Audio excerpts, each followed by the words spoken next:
Hello there and welcome to History for Lunatics. I'm very glad you are here tonight. Find a comfortable place, lower the lights if that helps, and settle in for a story about a city that many people thought they understood, until one Wednesday afternoon proved that they did not.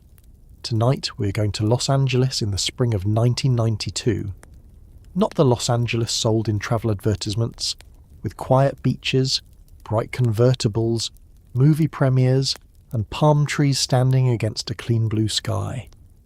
We're going to the Los Angeles of apartment courtyards, crowded buses, small markets, police helicopters, factory shifts, church meetings, freeway traffic, and neighbourhoods where people had been arguing for years about safety, fairness, work, race, and who the city was really built to serve. Before we begin, let me ask you something simple. Where are you listening from tonight? And what time is it there? Maybe you are in a city that has experienced unrest of its own. Maybe you remember watching these events on television. Maybe 1992 feels recent to you. Or maybe it belongs to a past you know only through grainy video and old news reports. Wherever you are, keep that place in mind. Because this story is not only about Los Angeles. It is about what happens when trust between a city and its people becomes thin enough that one event can tear through it. If this kind of slow, detailed history helps you settle in, you can subscribe to the channel and leave a like. There is no need to interrupt the story to do it, and if you remember where you were when the news from Los Angeles began, you can share that in the comments. Personal memories often preserve details that official reports leave out.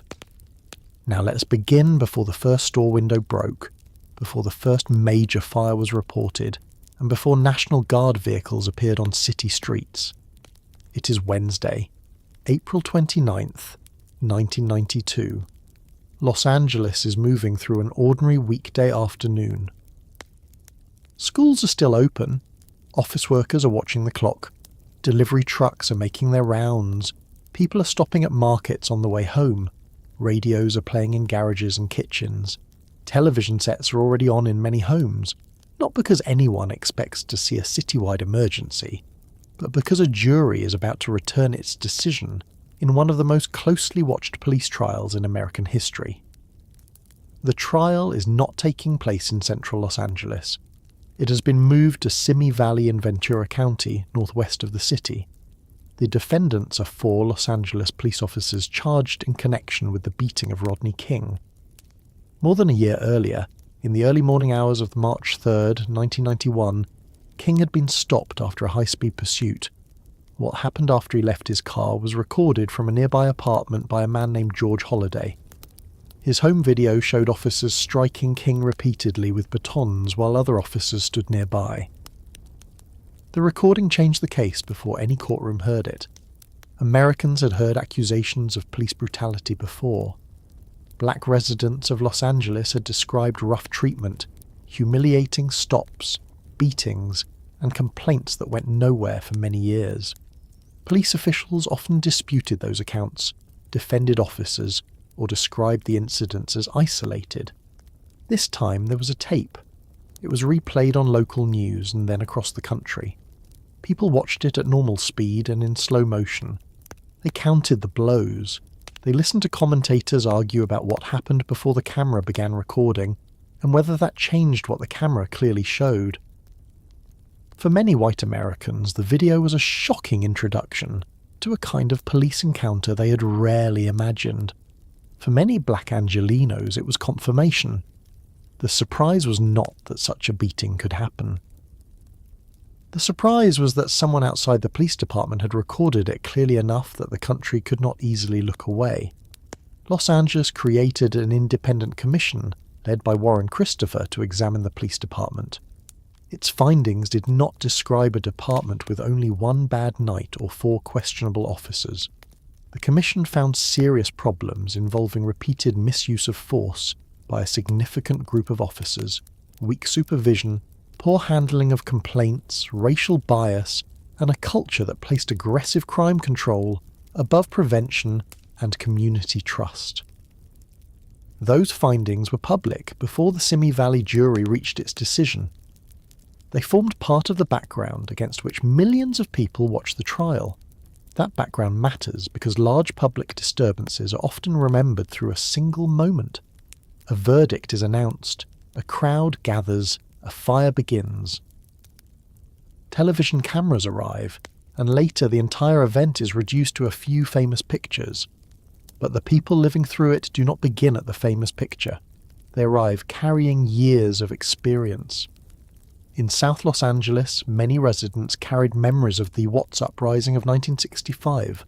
Some had been children then. Others had heard the story from parents and grandparents who remembered 6 days of violence, National Guard patrols, burned buildings, and promises of improvement that did not seem to last. By 1992, the language had changed, political leaders had changed, and Los Angeles had become larger and far more diverse. The older argument about unequal treatment had not disappeared. The city had nearly 3.5 million residents by 1992. It had no simple racial or ethnic majority. Latino communities had grown quickly. The Korean American population had expanded, much of it through recent immigration. Black neighborhoods that had once been more clearly separated from other groups were changing as Latino families moved into South Los Angeles. Nearly half the people in the city spoke a language other than English at home. This was not one community waiting for one verdict. It was a large collection of communities sharing streets, schools, stores, police services, and economic pressures, while often experiencing the city in very different ways. In one neighborhood, a police patrol might be viewed as protection. A few blocks away, the same patrol might be viewed as a warning.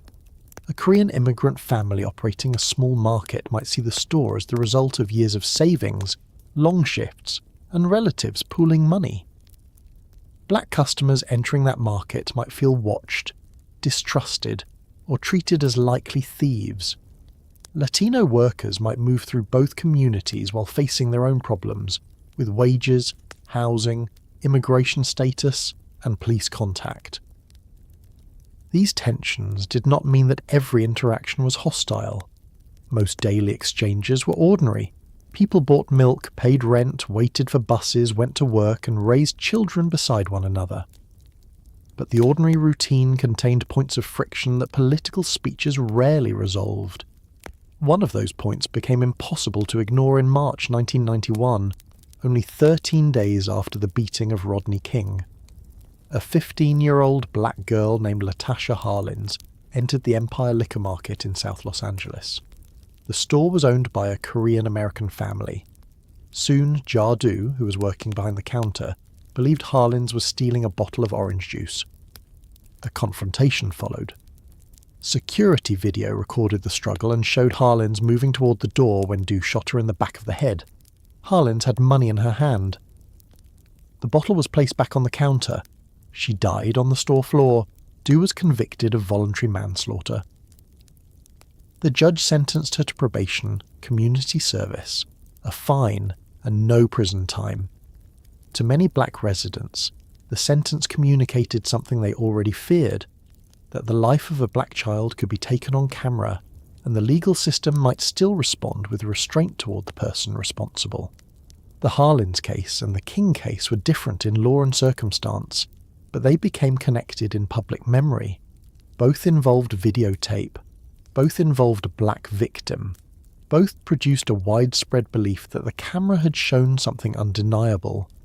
By the beginning of 1992, the city was carrying more than anger about two cases.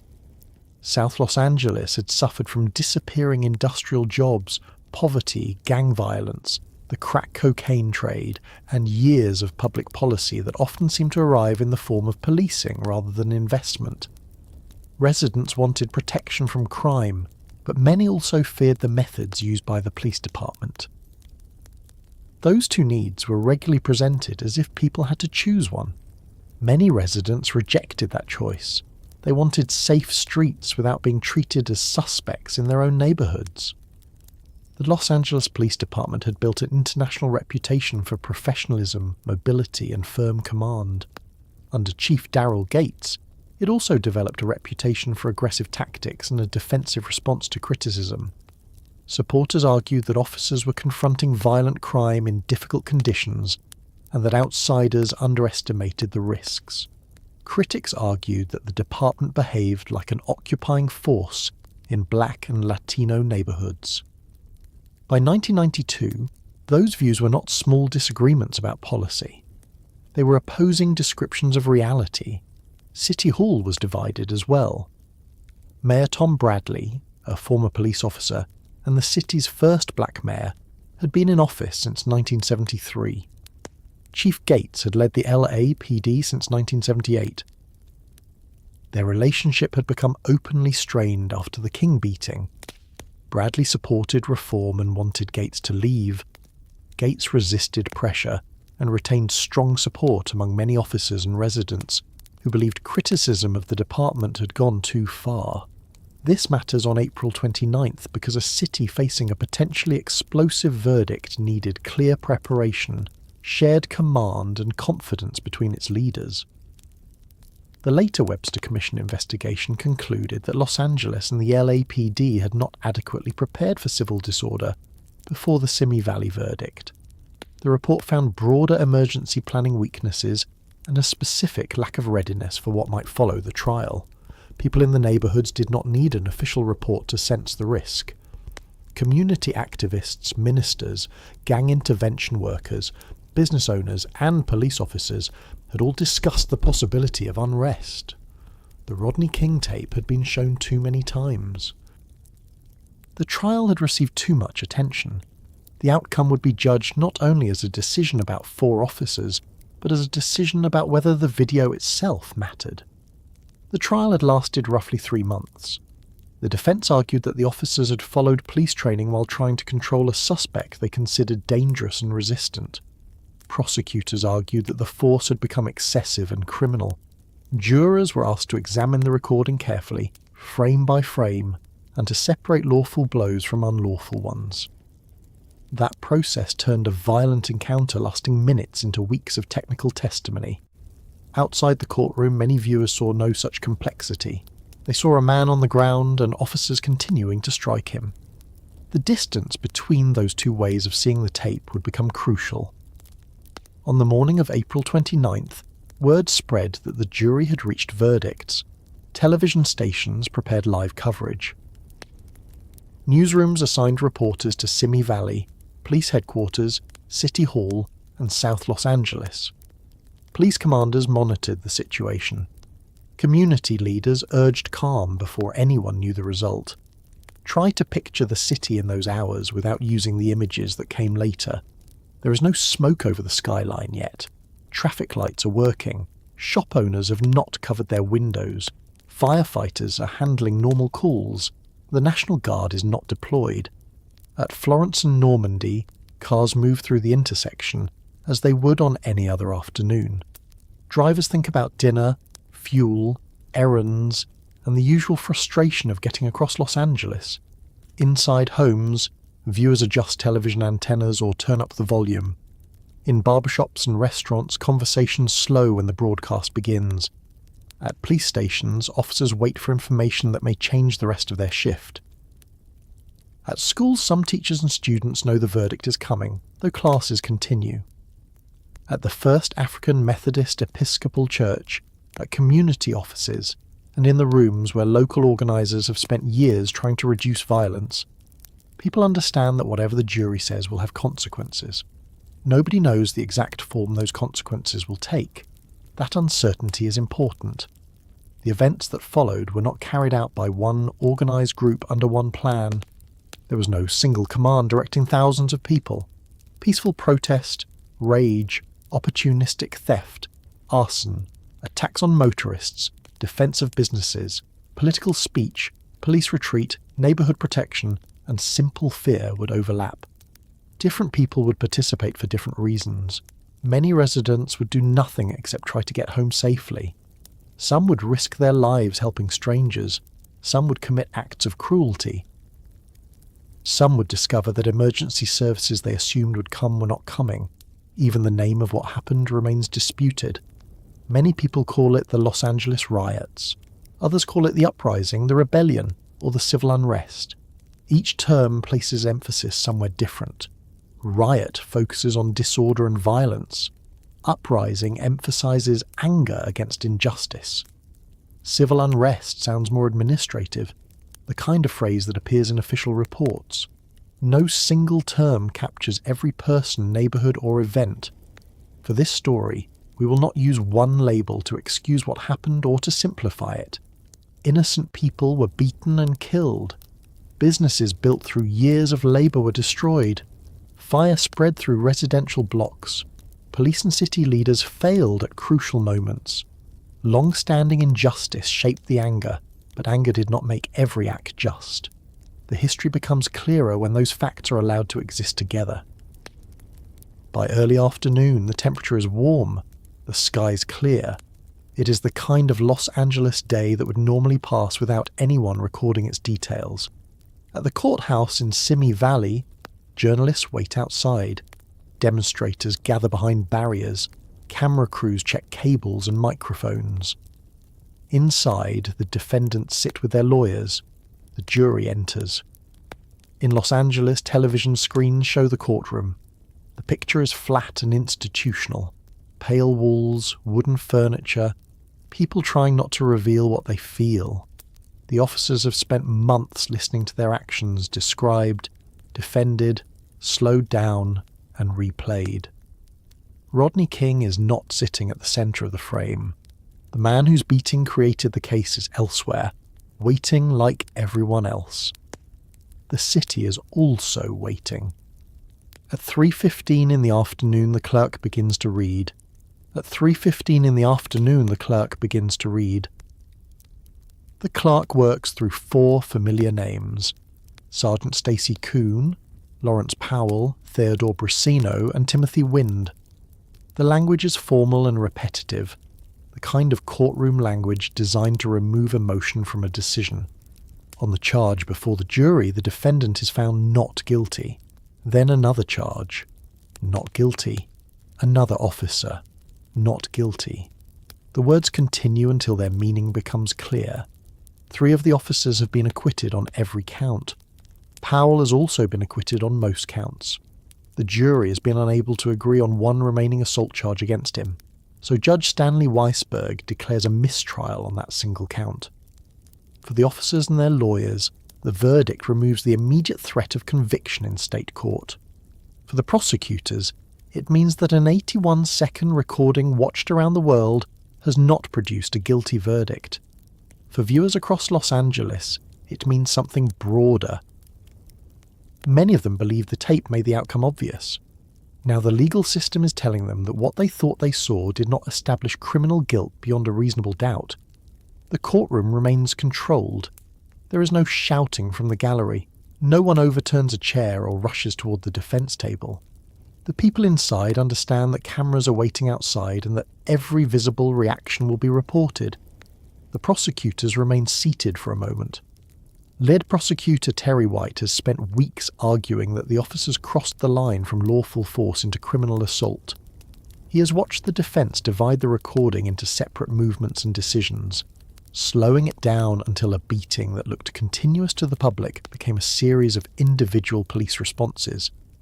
Now the jury has accepted enough of that argument to acquit. The defense attorneys do not treat the moment as a public celebration. They know the verdict will be received differently outside Simi Valley. They also know that the officers remain employees of a department under investigation and that federal prosecutors may still examine whether Rodney King's civil rights were violated. State court has reached one conclusion. The national argument is not finished. The jurors had deliberated for 7 days, but an explanation given by the forewoman showed that most of the acquittals had been settled much earlier. The panel reached the not guilty decisions after roughly 6 hours, then spent several days trying to resolve the final count against Powell. The jury included 10 white members, 1 Latino member, and 1 Filipino-American member. There were no black jurors. The trial had been moved from Los Angeles County after the defense argued that the officers could not receive a fair hearing in the city, where the video had caused so much anger. None of those facts automatically determined the verdict, but together they shaped how the decision was understood. A trial intended to find a neutral setting had ended in a place that many black residents of Los Angeles did not regard as neutral. To understand the immediate disbelief, it helps to remember how the public experienced the case. Most people did not sit through the complete trial. They did not hear every use of force expert. They did not study police manuals or listen to arguments about King's movements after each baton strike. They knew the recording. The video began after the pursuit had ended. It showed King on the roadway with officers around him. It showed electrical stun weapons being used. It showed officers striking him repeatedly while he struggled, fell, attempted to rise, and fell again. The defense insisted that the tape had to be examined one moment at a time. The officers, they argued, were reacting to a large suspect who had led police on a dangerous chase. He appeared intoxicated, resisted commands, and continued trying to stand. The prosecution argued that whatever danger had existed at the beginning, the force continued after King could no longer present the threat the officers described. To many viewers, the technical dispute felt like an effort to make them doubt their own eyes. That feeling had been building throughout the trial. Police officers are legally permitted to use force in situations where ordinary civilians are not. Jurors are asked to judge their actions from the viewpoint of a reasonable officer at the scene, not from the calm distance of a courtroom. That standard exists because police encounters can become dangerous in seconds. It can also make a conviction difficult, especially when defense lawyers can identify a possible threat before each use of force. The King trial turned that problem into a public lesson. A recording did not interpret itself.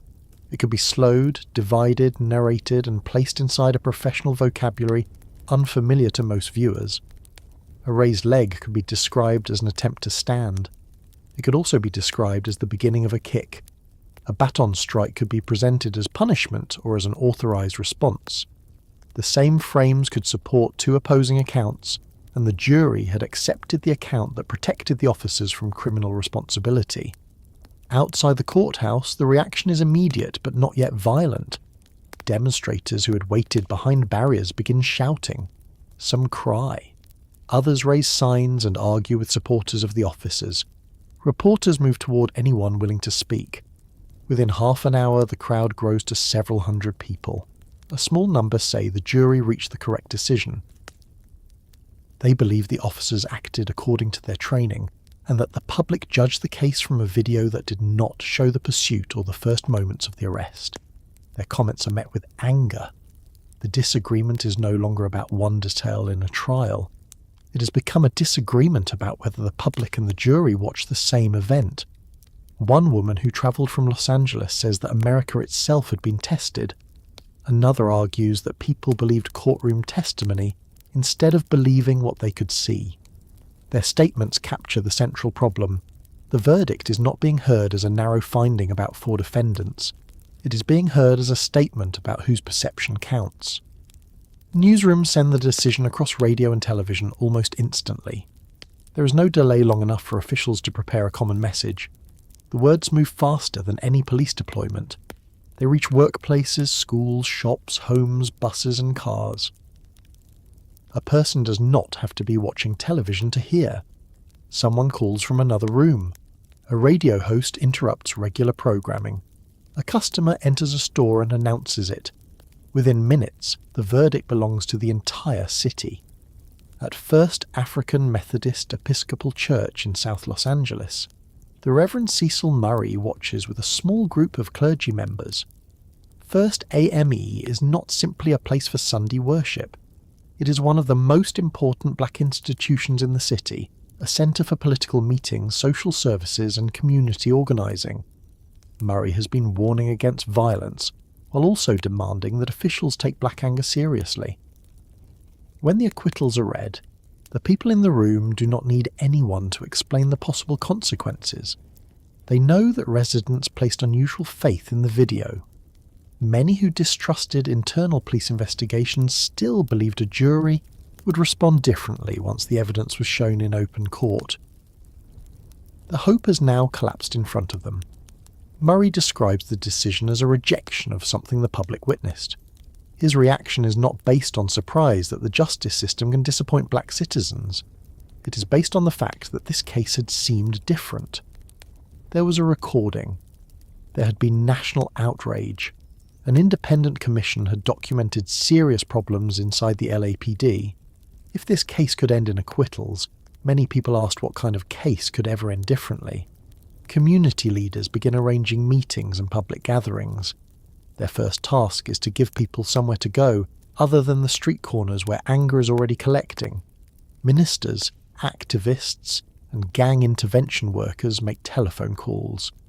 They urge residents not to destroy their own neighbourhoods. They also know that telling people to remain calm can sound insulting when it does not come with an equally strong condemnation of the verdict. This is one of the difficult positions occupied by black leadership in Los Angeles that afternoon. Community leaders are expected to prevent unrest they did not create. They are asked to defend public order while many of their own supporters believe public institutions have refused to defend them. If they speak only about peace, they may appear detached from the anger. If they speak only about injustice, officials may accuse them of encouraging disorder. They have to do both at once. Mayor Tom Bradley faces a similar problem from City Hall. Bradley is a former LAPD officer, a long-time mayor, and one of the most prominent black elected officials in the country. He understands the police department from the inside, but his relationship with Chief Darrell Gates has deteriorated badly. He has called for reform and supported the selection of a new chief. The verdict places him in front of a city that expects authority from him even though direct command of the LAPD belongs to Gates. Bradley appears on television shortly after 5 o'clock. He calls the verdict senseless. He says the justice system has failed. He states that the decision cannot erase what the public saw on the recording. At the same time, he warns residents not to answer the verdict by attacking their own city. He asks people to come together and not to damage the reform effort through uncontrolled violence. It is a reasonable appeal, but it arrives in a city where reason is competing with accumulated experience. Some viewers hear a mayor trying to prevent innocent people from being hurt. Others hear another official asking the injured community to show patience after the legal system has shown none. Police Chief Gates accepts the verdict publicly and emphasises respect for the judicial process. Many officers feel relief. The defendants are their colleagues, and police organisations have argued that the public misunderstood the danger of the arrest. Some officers also feel uneasy. They know what the streets around the 77th Street Division can be like on an ordinary evening, and this will not be an ordinary evening. The LAPD has made preparations for possible demonstrations, but it does not have the unified emergency plan that the situation requires. Investigators will later conclude that Los Angeles and its police department were inadequately prepared for major civil disorder following the verdict. The city possessed emergency procedures, command structures, and officers trained for crowd control. But those parts had not been organised into a clear response for this specific danger. Senior officials do not share one complete picture of what is happening. Decisions about deployment move through a system already burdened by uncertainty, poor communication, and political conflict. The relationship between Bradley and Gates is particularly important. The mayor and police chief have barely communicated directly for months. Their disagreement is not limited to personality. It concerns who controls the police department, how officers should be disciplined, and whether the LAPD needs fundamental reform. A city facing unrest needs leaders who exchange information quickly and trust one another's judgment. Los Angeles does not have that relationship at the top.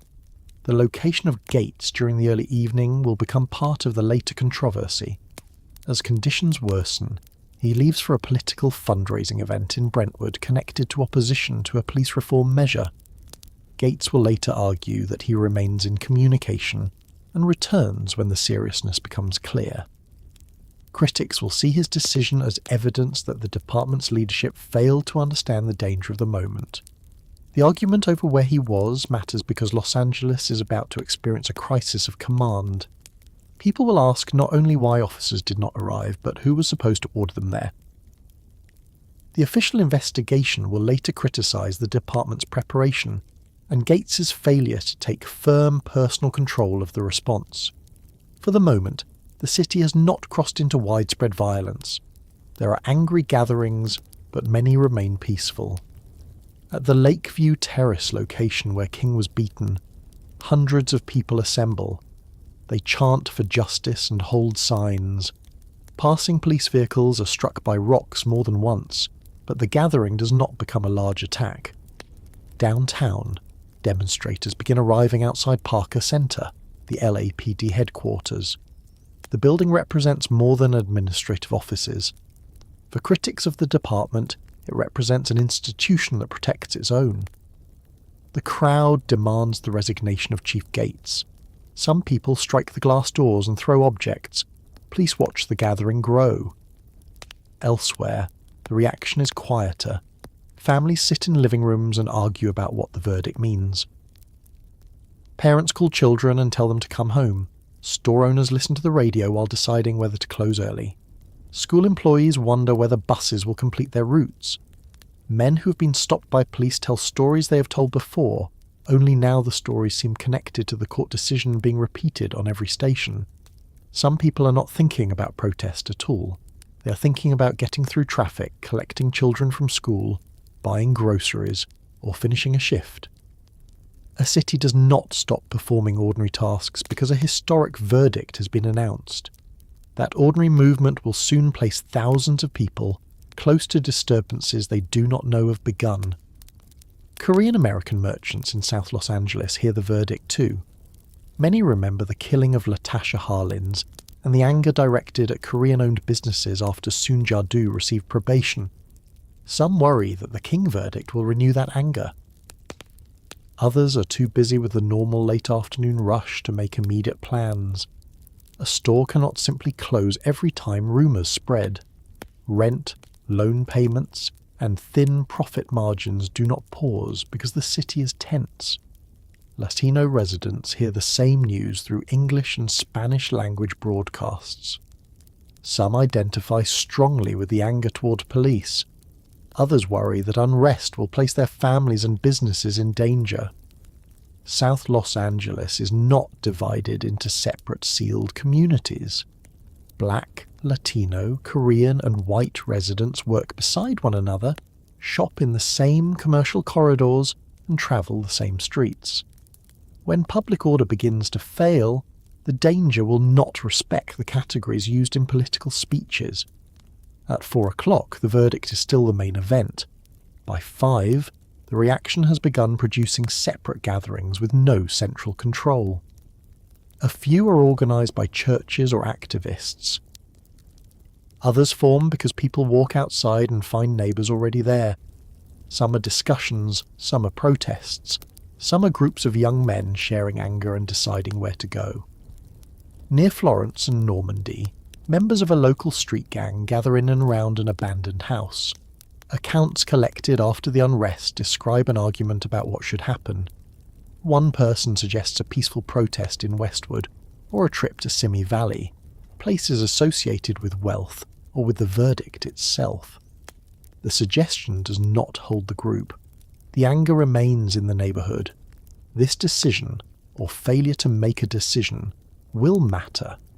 Demonstrating at the courthouse would place the protest before the institution that delivered the verdict. Marching in Westwood would place it before a wealthier part of Los Angeles. Staying near Florence and Normandy directs the anger toward whatever happens to be nearby. Local businesses, passing cars, residents trying to get home, and eventually the police officers sent into an increasingly unstable crowd. No one present can know how often investigators and historians will return to the next 2 hours. At this point, the gathering is still small enough that a coordinated response might contain it. A group of officers, neighbourhood leaders, or trained intervention workers might still change its direction. The city, however, is responding through separate systems that are not moving at the same speed. Television stations understand that the story is expanding. Helicopters lift into the clear afternoon sky. Los Angeles news organizations have used aircraft for years to cover freeway chases, fires, and police incidents. From above, a camera can move across the city faster than a patrol car. It can also show a disturbance live before authorities on the ground fully understand it. That technology will change the experience of the unrest. Viewers will not wait for edited film on the evening news. They will watch events as they happen. People inside the affected neighbourhoods will turn on televisions and see streets only blocks away. Police commanders will sometimes learn from broadcasters what their own communication system has failed to report clearly. Crowds will become aware that cameras are overhead. Los Angeles will watch itself lose control. At approximately 5:10, Bradley's appeal for calm is being broadcast. 15 minutes later, police receive an early complaint from the Florence and Normandy area. Young people are throwing cans and other objects at passing motorists. Officers are sent toward the intersection. The call does not yet describe a riot. It sounds like the kind of street disturbance the 77th Street Division handles regularly. Few juveniles. Objects thrown, traffic affected, officers responding. Regular police work depends on the assumption that the next call is separate from the last one. This call is connected to the courthouse in Simi Valley, to the videotape from Lakeview Terrace, to years of distrust, to the Harlins case, to the political conflict inside City Hall, and to a verdict that has been travelling through Los Angeles for a little more than 2 hours. By 5:32, a dispatcher is asking whether any units are close to Florence and Normandy.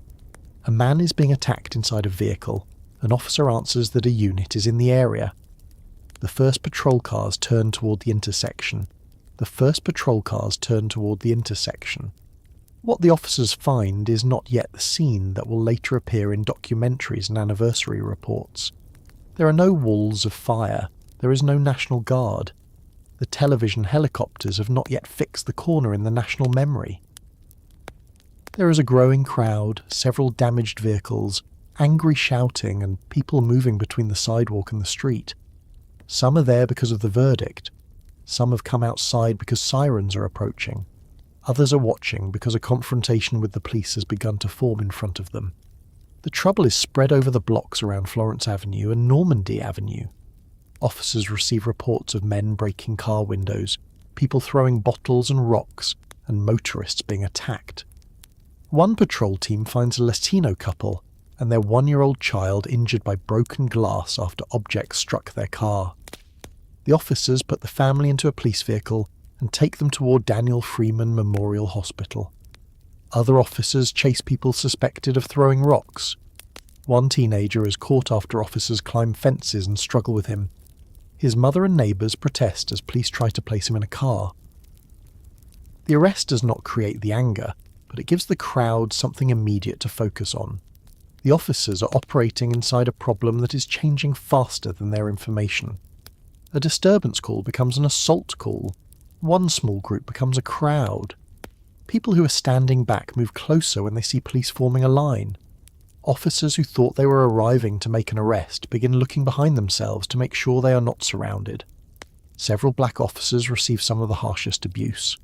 Members of the crowd accuse them of betraying the neighbourhood and working for a department many residents believe has treated them as enemies.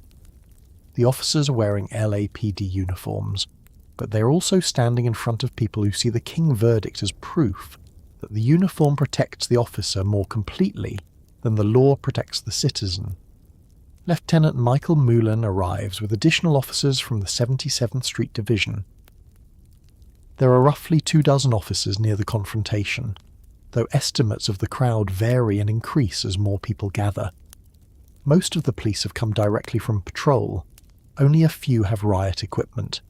Their cars are exposed, their line is uneven, and objects are being thrown. Moulin has to decide whether to hold the ground, advance, make more arrests, or leave long enough to assemble a larger force. That decision will be examined for years, but it is important to see what it looked like from street level. The officers are badly outnumbered. Some hear threats involving guns. A push into the crowd could produce baton strikes, more arrests, or gunfire. Staying in place may invite the crowd to surround them. Moulin believes the confrontation can become deadly. At 5:43 p.m., he orders the officers out of the area. His command is direct. Everyone is to leave Florence and Normandy. The officers begin moving toward their cars. Some disagree with the withdrawal, but they follow it. Several drive through thrown bottles and rocks. One supervisor later says that remaining there could have caused a shooting. Other officers believe they should have held the intersection. The disagreement will remain unresolved because both risks were real. A police line that collapses under attack can make matters worse. A police line that uses force against a hostile crowd can also make matters worse. The more important failure comes after the retreat. A tactical withdrawal is supposed to create space for reorganisation. Officers pull back, gather equipment, form squads, and return in enough strength to restore control. That does not happen quickly. The 77th Street officers are directed to a command post at a bus terminal near 54th Street and Arlington Avenue, several miles from the intersection. Patrol cars arrive there, and officers begin the administrative work used during emergencies. They park in formation, they receive assignments, they wait for specialised Metropolitan Division units that commanders believe are coming. Some officers ask to go back. They report that the liquor store is being looted and that passing motorists are being attacked. Their requests are denied while the command post continues assembling squads. For nearly 2 hours, many officers remain there listening to emergency calls from streets they know well. They hear reports of assaults, fires, looting, and possible shootings. They have cars, weapons, and local knowledge, but they do not have orders to return. This is not a story in which every officer abandons the public. Individual officers continue making rescues. A few patrol cars enter dangerous streets despite the withdrawal order. Plainclothes detectives later try to reach a badly injured motorist after seeing him on television, but gunfire and blocked streets force them back. The problem is not the complete absence of people willing to act. It is the absence of a command system capable of sending them where they are needed in time. At Florence and Normandy, the effect of the police departure is immediate. People move into the roadway. A metal advertising sign is driven through the window of a passing car. Rocks and bottles strike windshields. Some motorists reverse quickly. Others accelerate through the intersection. A few cannot move because vehicles ahead have stopped, or because people are blocking the lanes. The drivers entering the area do not know what has happened. Los Angeles is a city built around movement, and Florence Avenue is part of the ordinary network carrying workers, delivery vehicles, families, and commercial traffic across South Los Angeles. A person approaching the intersection may have heard the verdict hours earlier without knowing that this specific corner has become dangerous. Car radios are not all tuned to news. Mobile phones are rare and expensive in 1992. There are no navigation apps to mark a disturbance and redirect traffic. A warning from a television helicopter is useful only to someone already watching television. The attacks begin with no consistent selection process beyond opportunity, and the racial anger expressed by some members of the crowd. White motorists are targeted. Latino motorists are also attacked. Asian motorists are struck in other incidents nearby. Vehicles are damaged, passengers are pulled out, and people who had nothing to do with the King case are made to represent the system that produced the verdict. 2 marked police cars pass through the intersection, with sirens operating but do not stop. The sight is recorded on ground-level video. For the crowd, the passing cars confirm that no immediate police response is coming. For the motorists, they provide a brief and misleading suggestion that help may be nearby. For the officers inside, stopping alone could mean being surrounded before backup arrives. The cameras now begin to change the scale of the event. Television helicopters circle overhead and transmit live pictures. Viewers across Los Angeles can see people running between cars, drivers being pulled from vehicles, and objects striking the pavement. News anchors try to describe what they are watching while also warning people to avoid the area. The pictures are unstable and distant, but they are immediate. This matters because most Americans had experienced urban unrest through footage shown after the fact. Film had to be recorded, transported, edited, and placed into a scheduled broadcast. At Florence and Normandy, the audience watches events while the victims are still on the ground. Police commanders, city employees, neighbours and future rescuers see some of the same pictures at nearly the same time. The helicopter camera does not show everything. It cannot explain who is trying to stop an attack at the edge of the frame. It cannot show every injured person inside a car. It does not follow the officers waiting at the command post, or the families calling emergency numbers from nearby homes. It selects the most visible action because the aircraft has to remain high enough to fly safely, and because a wide intersection is easier to film than an apartment or a side street. The result is a narrow picture with enormous power. The intersection becomes the public centre of the unrest, even while violence and looting are beginning elsewhere. Reginald Denny is driving toward that picture without knowing it. At 5:39 p.m, Denny has been sent from a quarry in Azusa to deliver 27 tons of sand to a concrete plant in Inglewood. He's following a route he has driven before. His tractor trailer is large, heavy, and difficult to turn quickly. From the cab, he can see over ordinary traffic, but the size of the vehicle becomes a disadvantage once cars begin stopping in front of him. People on the street try to wave him away as he approaches Florence and Normandy. In the confusion, their warning may look like another gesture from the crowd.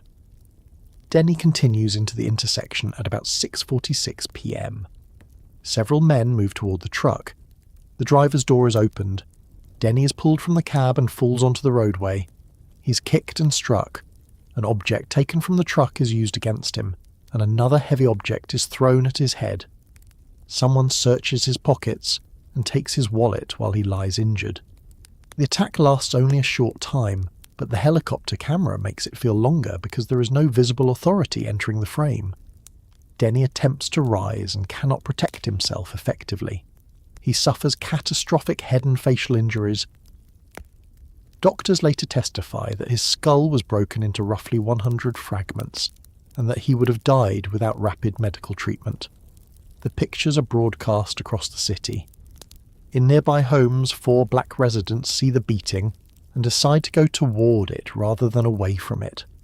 Lei Uwile is watching television with members of her family. Her brother tells her that they are Christians and need to help. Uwile reaches the truck and tries to protect and comfort Denny. Bobby Green is a truck driver. When he sees the attack, he recognizes something that most viewers do not. Even if Denny can be lifted into the cab, someone has to know how to move the loaded tractor trailer through damaged traffic. Green leaves the house where he has been watching and heads for the intersection. Terry Barnett and Titus Murphy are also watching nearby. They take Barnett's car toward the scene. None of the 4 rescuers has arranged to meet the others. They do not know whether the people running toward the truck are attackers or helpers. For a few seconds, Green and Murphy are suspicious of each other. Each man is trying to determine what the other intends to do. Then Green says he can drive the truck. That settles the question. They get Denny back into the cab. Green takes the wheel. Uwile stays beside Denny and tries to keep him conscious. Murphy holds onto the outside running board. Barnett drives ahead in her Honda with the emergency lights flashing, using the smaller car to clear a route and guide the truck through intersections. The windshield is damaged, the truck is carrying 2 trailers of sand, and Denny is losing consciousness. The trip to Daniel Freeman Memorial Hospital takes roughly 10 to 15 minutes. At one point, Barnett moves into traffic to help the £80,000 vehicle make a turn. When they arrive, Denny begins convulsing and is taken into emergency care. Surgeons treat a dangerous blood clot and extensive fractures. The 4 strangers have reached him in time. The identity of the rescuers matters. The most replayed image shows black attackers beating a white driver. It is an image that can easily be used to describe an entire neighbourhood or an entire race. The people who saved Denny are also black. They live near the intersection.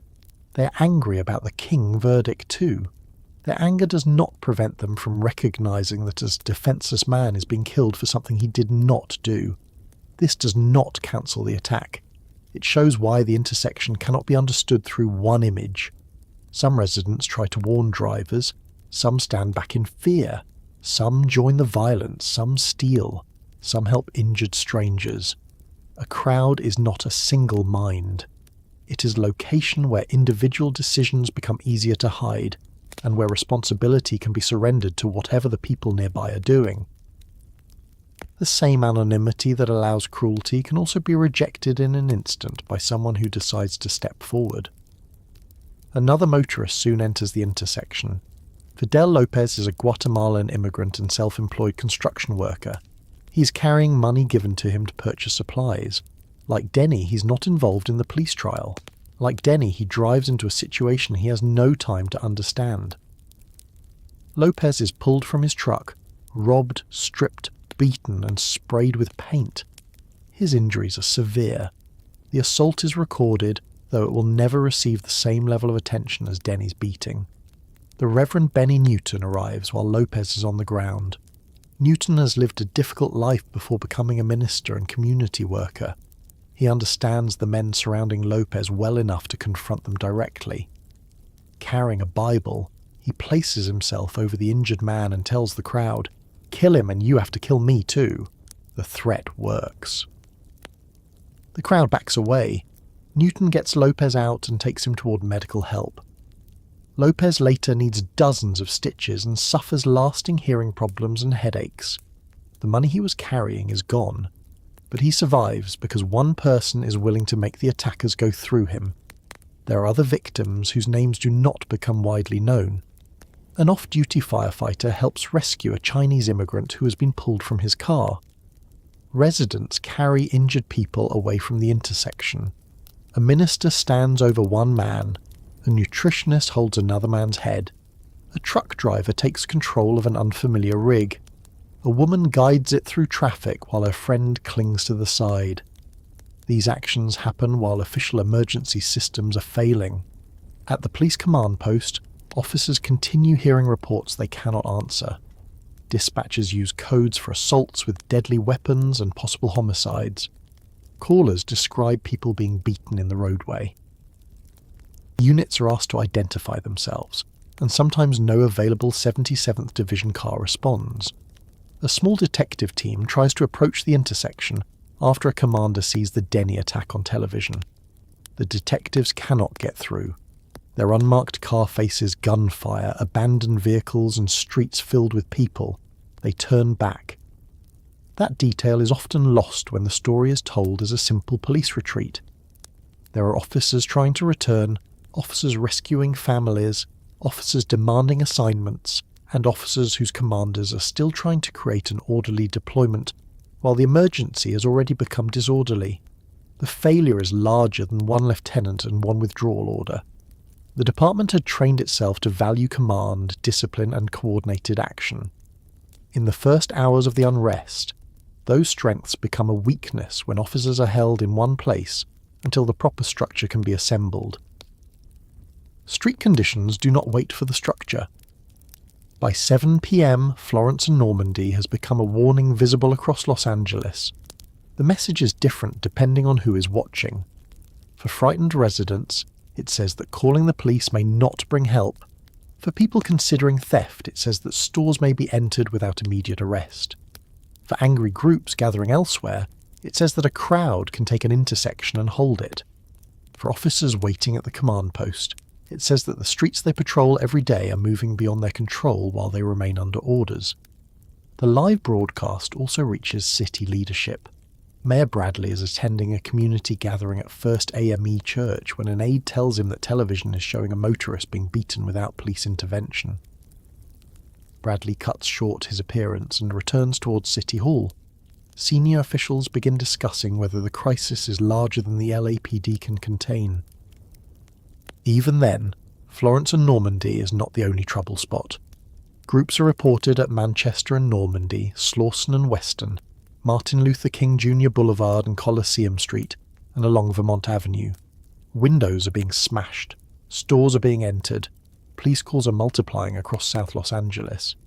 Chief Gates will later argue that the unrest was breaking out in many locations at once, and the radio record supports the fact that the crisis was spreading beyond the intersection before the city understood its full size. The corner remains important because it demonstrates the pattern that will repeat. A crowd forms, police arrive without enough strength, officers withdraw or move elsewhere. Motorists and store owners discover that no barrier remains between them and the crowd. Television carries the images to a larger audience. Emergency calls increase faster than units can answer them. Firefighters begin facing scenes where they cannot safely work without police protection. At 7:29 p.m, a vehicle near the liquor store at Florence and Normandy is set on fire. The flame begins inside one object at one corner, but the conditions for a much larger disaster are already present. Store windows have been broken, alcohol and other goods are being taken, cars have been abandoned, police resources are being concentrated away from the scene. Fire crews will soon have to decide whether they can enter streets where rocks, bottles and gunfire have been reported. The sun is moving lower over Los Angeles. Rush hour traffic is still carrying people toward neighborhoods where the warnings have not reached them. Smoke begins rising above South Los Angeles, and dispatchers start receiving reports that no longer describe a single intersection. The first calls describe individual vehicles and small storefronts. A car is burning near Florence and Normandy.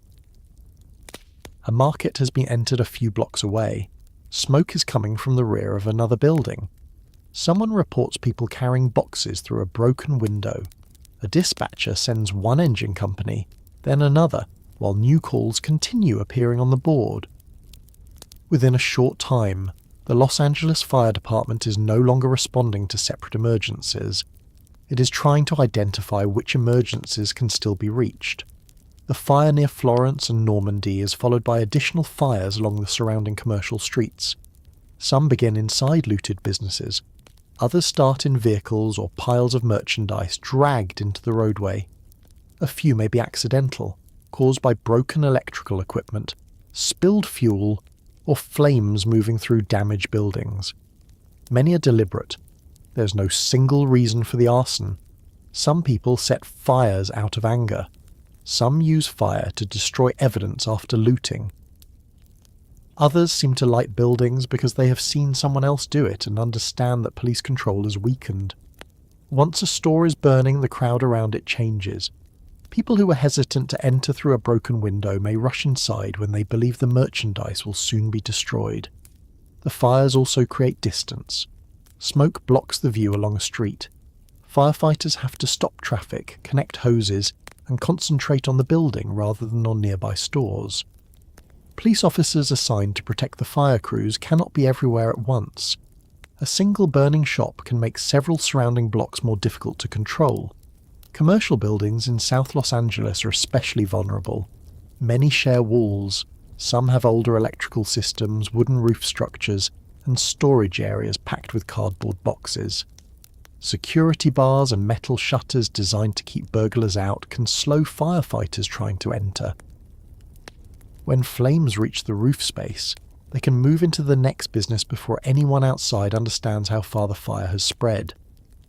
A laundromat, furniture shop, beauty supply store, market or restaurant may look separate from the sidewalk while sharing concealed spaces with the businesses beside it.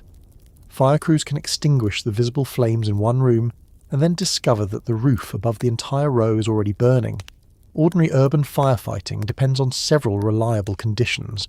Streets must remain open, hydrants must be accessible, drivers must yield to emergency vehicles, crews must be able to leave their engines without worrying that the equipment will be stolen or damaged. Firefighters must be allowed to face the fire instead of watching the crowd behind them. Those conditions are disappearing. Rocks and bottles strike engines moving through South Los Angeles. Firefighters hear gunshots without knowing whether the shots are directed at them or fired somewhere nearby. People cut hoses or drive across them. Crowds enter buildings while firefighters are still trying to control the flames. At one scene, men carrying machetes approach a fire crew. The firefighters initially believe they are about to be attacked. The men are actually trying to protect them from a crowd throwing rocks. At another location, an armed man points a rifle at a fire captain from only a short distance away. The battalion chief's windshield is struck by gunfire, sending glass into his face. Firefighters are trained to enter burning buildings, climb unstable roofs, and work around explosions. They are not normally expected to do that while being treated as another police unit by people in the street. Latims.com. One of the most serious attacks occurs on Western Avenue. Firefighter Scott Miller is driving a hook and ladder truck toward an emergency when a vehicle pulls beside it. A shot is fired into the cab. The bullet enters Miller's neck, damages a major artery, and leaves him with severe injuries. Another firefighter takes control of the truck and drives him toward a hospital. The shooting travels quickly across the department's radio system. Crews who have been working through thrown bottles now know that a firefighter has been shot while driving to a call. The effect is immediate. Every passing vehicle becomes a possible threat. Every person standing near an engine has to be watched. Miller survives, but he is left with paralysis in one arm and difficulty speaking and swallowing. Latims.com. The fire department begins requesting police escorts, but the police department is already overwhelmed. Officers have been called to assaults, robberies, shootings, demonstrations, and stores being emptied. Many remain assembled at command posts while supervisors try to form organised units. Others are protecting Parker Centre, responding to trouble downtown, or moving between calls with incomplete information. A fire engine cannot wait indefinitely for an escort when flames are moving toward an apartment building. It also cannot enter every street safely without one.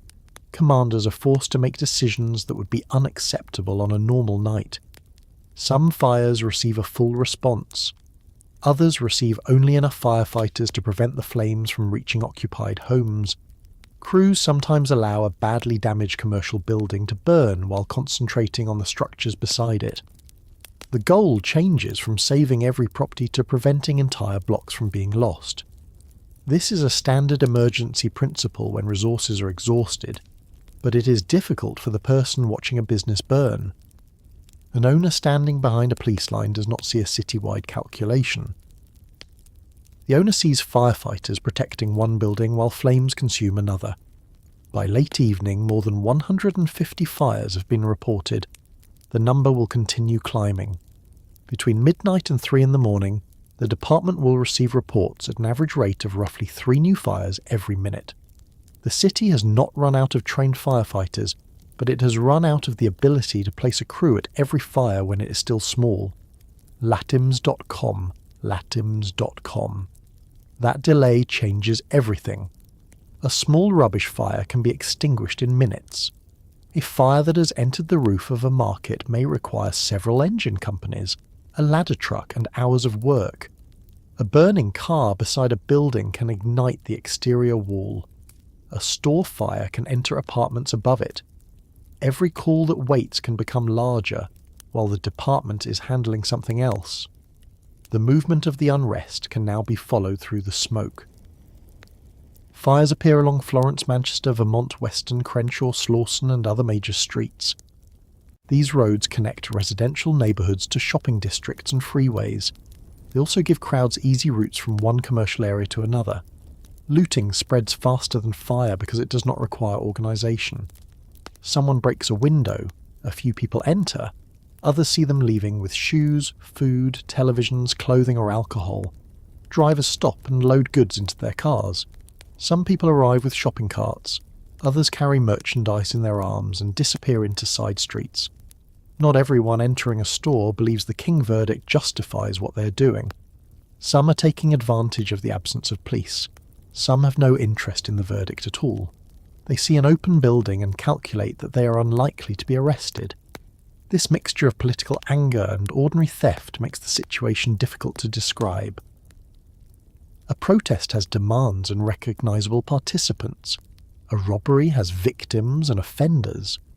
What is happening now includes protest, revenge, vandalism, robbery, arson, and crowd behaviour in the same streets.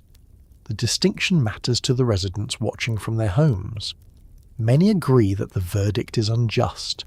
They may have attended demonstrations, complained about police conduct, or supported reform for years. That does not mean they want the market where they buy food destroyed. It does not mean they accept the beating of a driver or the burning of an apartment building. People begin standing outside small businesses and asking crowds to move on. Some owners write "black owned" on walls or windows, hoping the message will protect the property. Churches and community organisations place signs on their buildings. In some locations, the signs work. In others, they do not. The destruction does not follow a perfect racial pattern. Black-owned stores are damaged. Latino workers and business owners lose property. Asian-owned stores are targeted.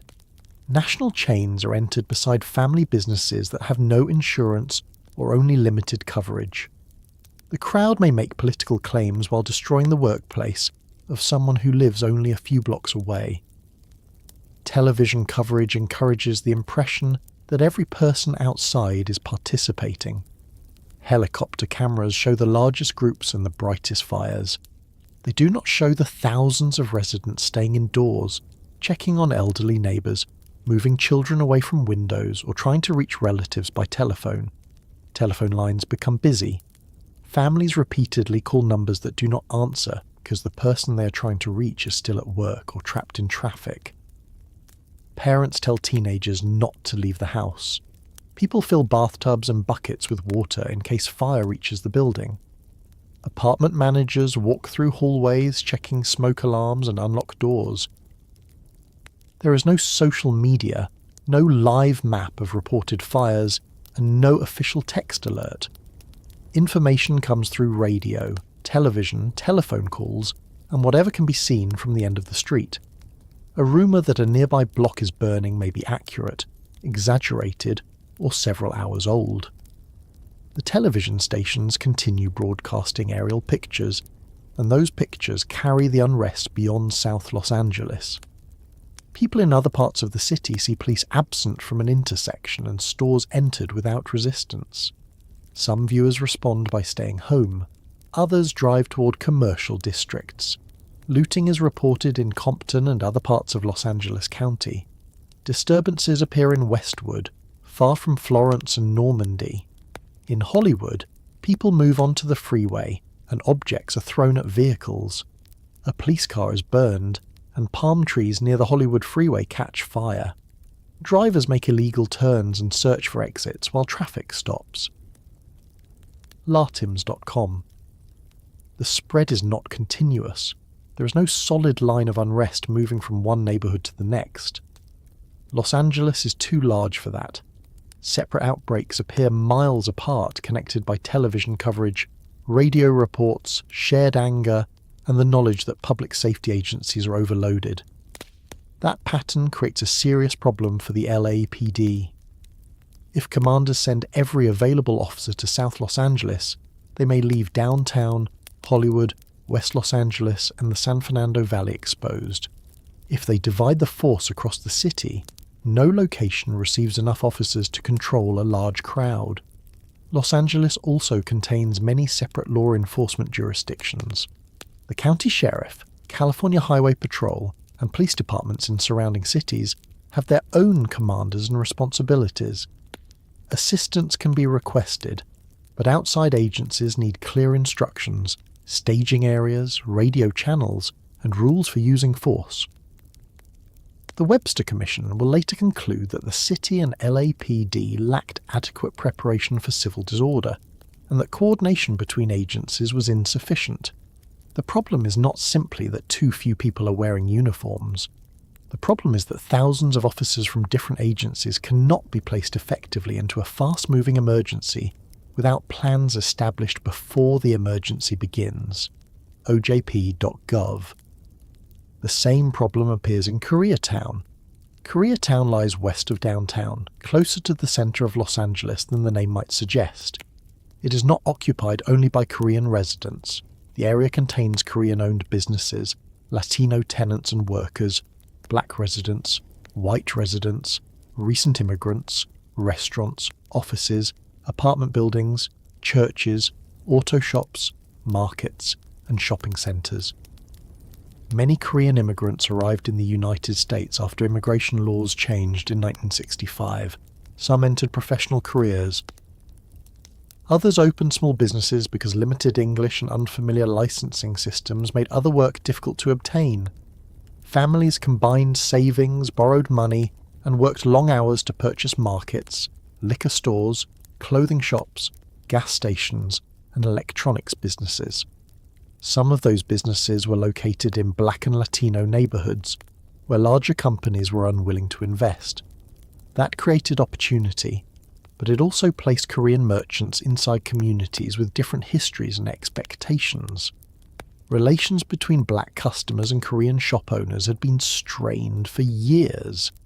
Customers complained about being followed, treated disrespectfully, or assumed to be thieves. Merchants complained about robberies, shoplifting, and the fear of working behind counters in high-crime areas. Language differences turned small disagreements into larger confrontations. The killing of Latasha Harlins and the probation given to Soon Ja-do intensified the conflict. When businesses begin burning on April 29th, many Korean Americans believe they are being punished not only for the King verdict, but for a case that has already made their entire community a target. Calls for police assistance receive little response. Officers have not been assigned to defend every commercial block, and the disturbances are expanding across the city. Some merchants wait beside locked doors. Others close and go home. A growing number decide they cannot rely on the police. Korean language radio stations become an emergency communication system. Callers report which stores are being attacked and where fires have started. Merchants ask for help from relatives, friends, and anyone able to reach them. Some arrive with handguns, rifles, and shotguns. Men stand in parking lots or climb onto roofs to watch the streets. The later image of armed Korean shopkeepers will become one of the best-known symbols of the unrest. It is often presented as a simple story of owners defending their property. The actual situation is less controlled. Many have little training in coordinating armed defence in a crowded city. They do not always know who is approaching or where police officers may be positioned. Bullets fired at looters can travel into apartments, cars, and neighbouring businesses. Some merchants use weapons only as a warning. Some exchange gunfire. Others protect customers and employees without firing. The decision to remain is influenced by more than the value of the merchandise. A store may represent the family's home equity, retirement savings, and years of unpaid labour. Losing it can mean losing nearly everything at once. The police department's absence in Koreatown will become a lasting grievance. Korean Americans will remember seeing officers protect other areas while their calls went unanswered. Scholars and community leaders will later describe April 29th as Se-i-gu, the Korean words for the numbers 4, 2, and 9. The date becomes a dividing point in Korean American political history because it reveals how little influence the community has inside city government despite its economic presence. USC's archives and later community studies document the scale of the losses and the sense among Korean Americans that they had been left without protection. The worst damage to Koreatown will come after the first evening, but the movement toward it is already visible. Smoke rises along streets connecting South Los Angeles to the district. Store owners hear that nearby shopping centres have been entered. The first groups arrive before the community has created any organised defence. At City Hall, Mayor Bradley is receiving reports from across Los Angeles. Shortly before 9 o'clock, he declares a local state of emergency. The declaration gives the city broader authority to impose restrictions and request assistance. Governor Pete Wilson orders the California National Guard to report for duty minutes later. Bus service begins shutting down, and officials announce that dozens of schools in the affected area will not open the next morning. Latims.com. The order does not place soldiers on the streets. National Guard members are civilians during most of the year. They have to be contacted, travel to armories, receive equipment, form units, and wait for assignments. Some are at work. Others live far from their armories. Vehicles and ammunition must be distributed. Local authorities must decide where the troops will go and what they will protect. The public hears that the Guard has been called and assumes help is arriving. In reality, the city will pass through the most destructive hours of the first night before Guard units are ready to operate in large numbers. Hospitals are already receiving the cost of that delay. Martin Luther King Jr./Drew Medical Center admits shooting victims, people struck by objects, and patients injured in vehicle crashes or assaults. Medical workers do not know how many more are coming. Ambulances face blocked streets, and some injured people are brought in private cars or carried by friends. The emergency rooms are not separated from the unrest outside. Staff members worry about relatives, homes and vehicles while continuing to work. Some employees cannot reach the hospital for their shifts. Others remain after their scheduled hours because replacements cannot get through. By midnight, at least 8 people have died during the first hours of violence, and the number of injured people is rising. Later public health reviews will count thousands of reported injuries, hundreds of buildings destroyed by fire, and damage measured in hundreds of millions of dollars. Those totals are useful for understanding the scale, but no one working that night can see the final numbers. They see one patient, one building, and one emergency call at a time. Governor Wilson announces a state of emergency around midnight and confirms that the Guard and California Highway Patrol will assist. Mayor Bradley imposes a curfew in the most heavily affected area shortly after midnight. The orders are necessary, but they do not immediately empty the streets or stop the fires. Latims.com. Fire crews continue working through smoke and gunfire.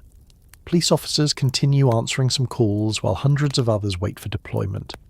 Store owners stand behind counters with weapons they hoped never to use. Residents turn off their lights and listen to helicopters moving overhead. The cameras remain focused on major intersections, burning shopping centres, and groups large enough to be seen from the air. A few streets away, apartment buildings are filled with people who will never appear in the broadcasts. They're deciding whether to leave, whether the roads are safer than the buildings, and whether the fire visible from the window is moving toward them.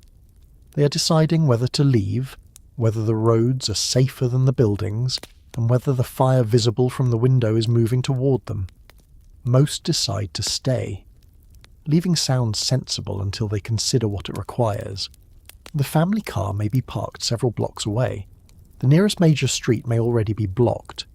Gas stations are closing or filling with long lines. Bus service is being suspended. A person who leaves a familiar apartment may end up trapped in traffic beside a burning store with children in the back seat and no clear route out. Inside homes across South Los Angeles, families move away from windows. Curtains are closed, not only to block the view but to keep people outside from seeing that someone is home. Lights are turned off in rooms facing the street. Parents tell children to sleep on mattresses placed in hallways or on the floor away from glass. In some houses, relatives arrive carrying blankets and bags because one address feels safer than another. The television remains on. For many people, this is the only reliable source of information, but it is not showing their street. It shows Florence and Normandy. It shows a burning shopping centre. It shows police lines downtown and helicopters circling over crowds. A viewer may recognise a nearby intersection, while knowing nothing about the block outside the front door. The cameras give Los Angeles a wide view of the emergency, while leaving individual neighbourhoods uncertain about what is happening 50 yards away. A mother hears breaking glass and lowers the television volume. A family in an upstairs apartment smells smoke and walks from room to room trying to determine whether it's coming from the building or from somewhere nearby. A resident calls the fire department and receives no clear estimate of when help will arrive. Someone else calls the police and waits through repeated ringing or a busy signal.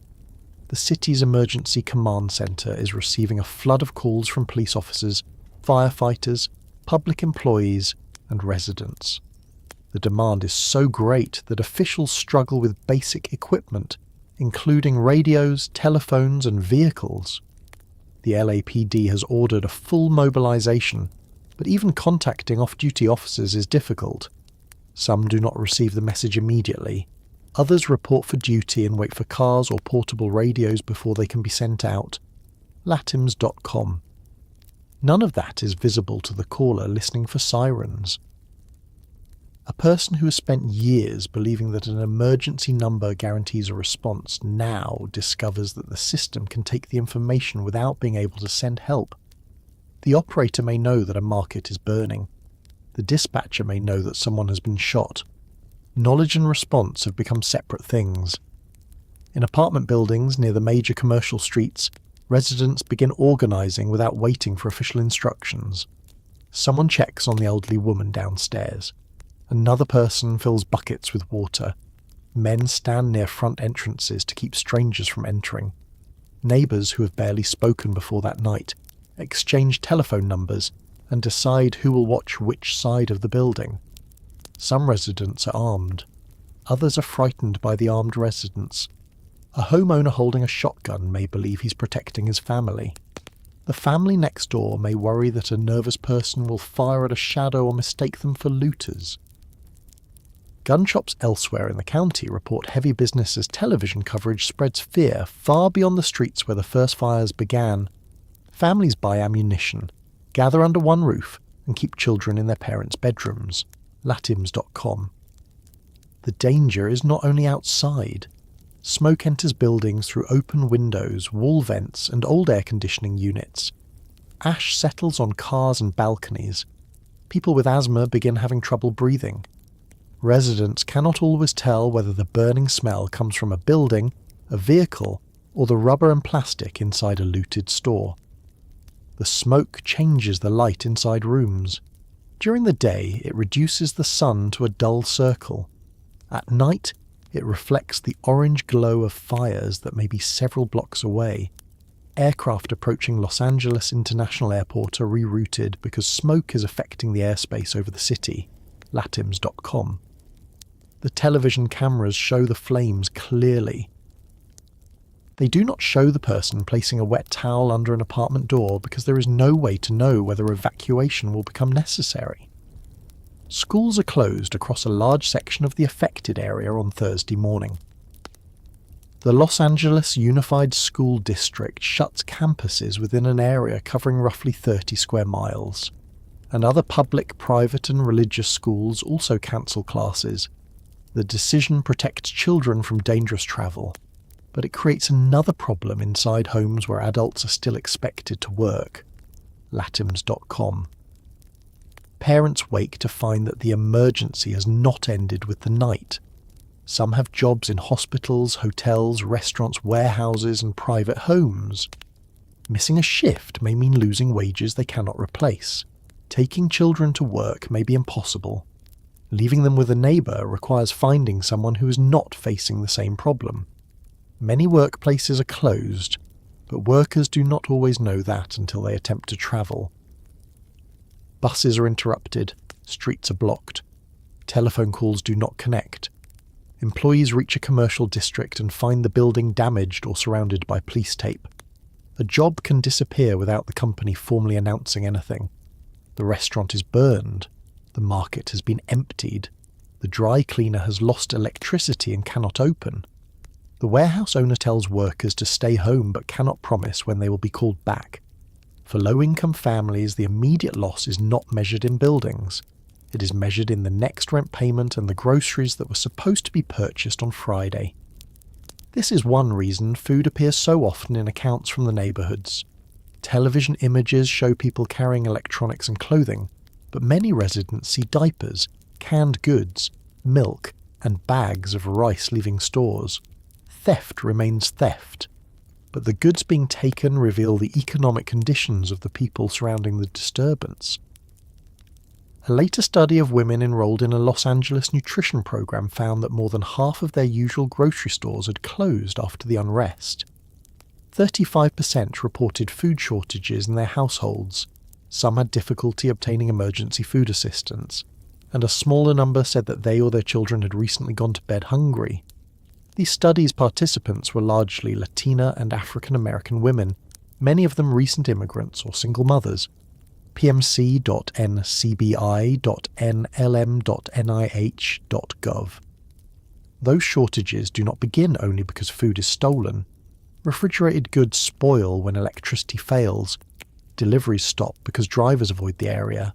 Stores that remain undamaged close for safety. A family with cash may still be unable to find an open market. The destruction also reaches organisations created to help people who are already struggling. Project Reach, a food distribution centre on Western Avenue, had served more than 1,000 people each month, including elderly residents, disabled residents, mothers with children, and Korean American families.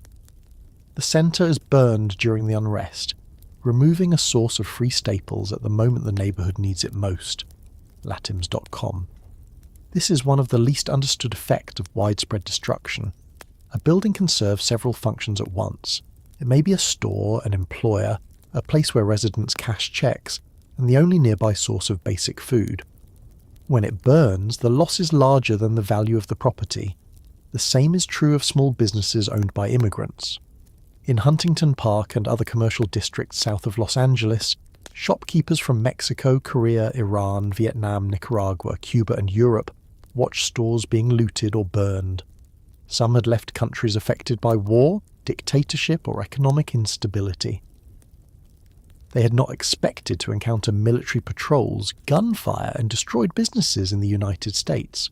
Latims.com. The national coverage often presents the unrest as a conflict between black residents and Korean merchants. That conflict is real and important, but the neighbourhoods are more mixed than the simplified picture suggests. Latino residents are customers, workers, shop owners, victims, participants and witnesses. Black business owners lose property. Korean-owned stores employ black and Latino workers. Buildings contain several businesses operated by people from different countries. On one block of South Vermont Avenue, a fire beginning in a Korean-American-owned swap meet destroys dozens of businesses and eliminates about 120 jobs. The tenants include black, white, Korean, Vietnamese, and Chinese-American owners. The fire does not ask which social grievance brought the crowd to the building. Latims.com. Latino participation is especially easy to miss in the early television narrative. The first famous images feature black crowds, and the verdict concerns the beating of a black motorist. As the unrest expands, however, large numbers of Latino residents enter damaged stores or are arrested in connection with looting and other offences. A later analysis of more than 5,000 court cases finds that approximately 51% of defendants were Latino and 36% were black. Contemporary police figures also show Latinos making up almost half of LAPD arrests during the main period of unrest. Latino-owned businesses are destroyed, Latino families are displaced, and roughly 1/3 of those killed are Latino. Latims.com. Latims.com. Those figures do not explain individual motives. Some young people describe anger at discrimination, unemployment, and police treatment. Others admit that they saw an opportunity to take goods without paying. Some residents participate only as spectators. Others protect neighbours or clean damaged streets afterward. The numbers do show that this is not an event involving only two racial groups. It is taking place in a city where black and Latino families increasingly live on the same blocks while sharing poverty, overcrowded schools, limited employment, and distrust of law enforcement. Language creates another divide. Official warnings are usually issued first in English. Some are translated into Spanish, Korean, and other languages, but information moves unevenly. Recent immigrants rely on relatives, churches, local radio, and neighbourhood businesses to explain curfew rules or road closures. A person who does not understand a television announcement may know only that soldiers have been activated and that police are making arrests. Undocumented residents face an additional fear. Calling authorities, entering a shelter, or approaching a police line may feel dangerous even when they need help. Korean language radio becomes one of the clearest examples of a community building its own emergency network. Stations suspend ordinary programming and begin taking calls from merchants trapped in stores, families searching for relatives, and residents reporting which streets are passable. Volunteers operate telephone banks, translate English language news reports, broadcast requests for rescue, and list offers of food, childcare, and security assistance. Latims.com. A woman inside a threatened beauty shop calls a radio station, rather than the police because the station is answering. A merchant asks whether it is safe to drive toward a business. Someone listening in another part of the city calls a relative closer to the address. Information moves through personal networks when the official network cannot keep up. These broadcasts save people from entering dangerous streets, but they also carry fear. Reports are incomplete, rumours spread beside verified information. A caller says a group is moving toward a shopping centre. Merchants arrive with weapons before anyone knows whether the report remains accurate. The station becomes a dispatch centre without the maps, training or legal authority of an emergency agency. It is doing the work because no one else is available to do it. Black radio stations perform a different but equally important function. Hosts take calls from residents, community leaders, entertainers, and clergy members. They report road conditions, challenge rumours, and urge listeners not to attack neighbours or destroy local businesses. A mayor or police chief speaking from a formal podium may have little credibility with young people in South Los Angeles. A familiar voice from music or local radio may be heard differently.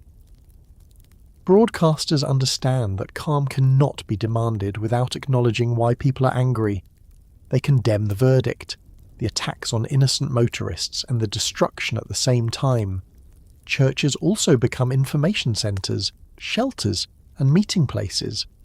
Clergy members telephone one another across neighbourhoods. Some organise food and temporary housing. Others send ministers into the streets to discourage violence. First AME and other congregations have spent years building networks that city officials suddenly need.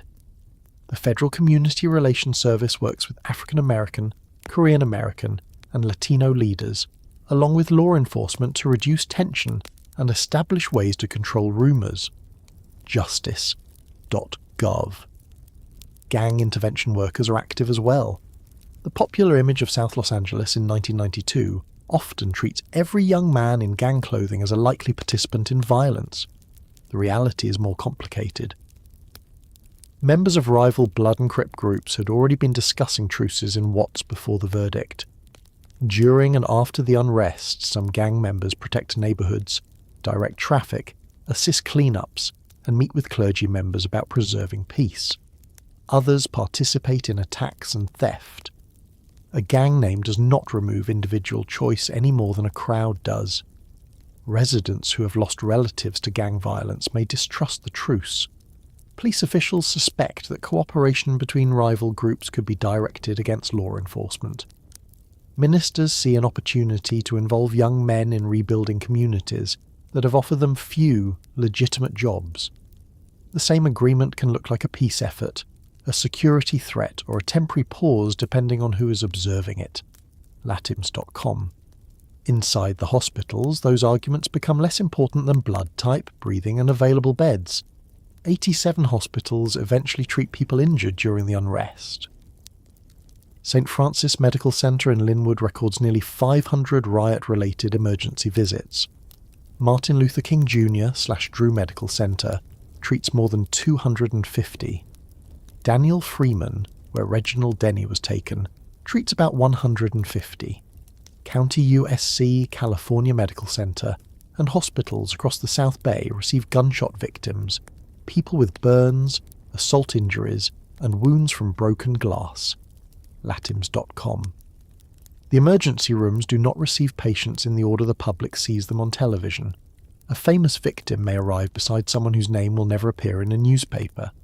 Nurses cut away clothing without knowing whether the injured person was attacked, was participating in an assault, or was caught in crossfire. Doctors work with limited histories because patients arrive unconscious or without identification.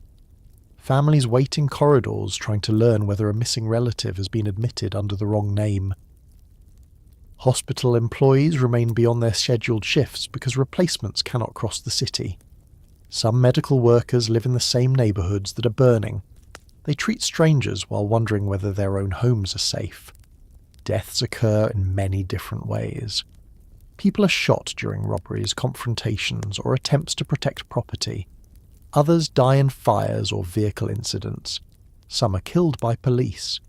The final list will resist a single explanation because the unrest is not one event repeated dozens of times. Each death has its own location and sequence. The cameras can count fires from the air. They cannot show the moment a family receives a telephone call from a hospital. By Thursday afternoon, the streets contain a mixture of panic and routine. A person pushes a shopping cart filled with stolen goods past someone carrying groceries purchased legally before the store closed.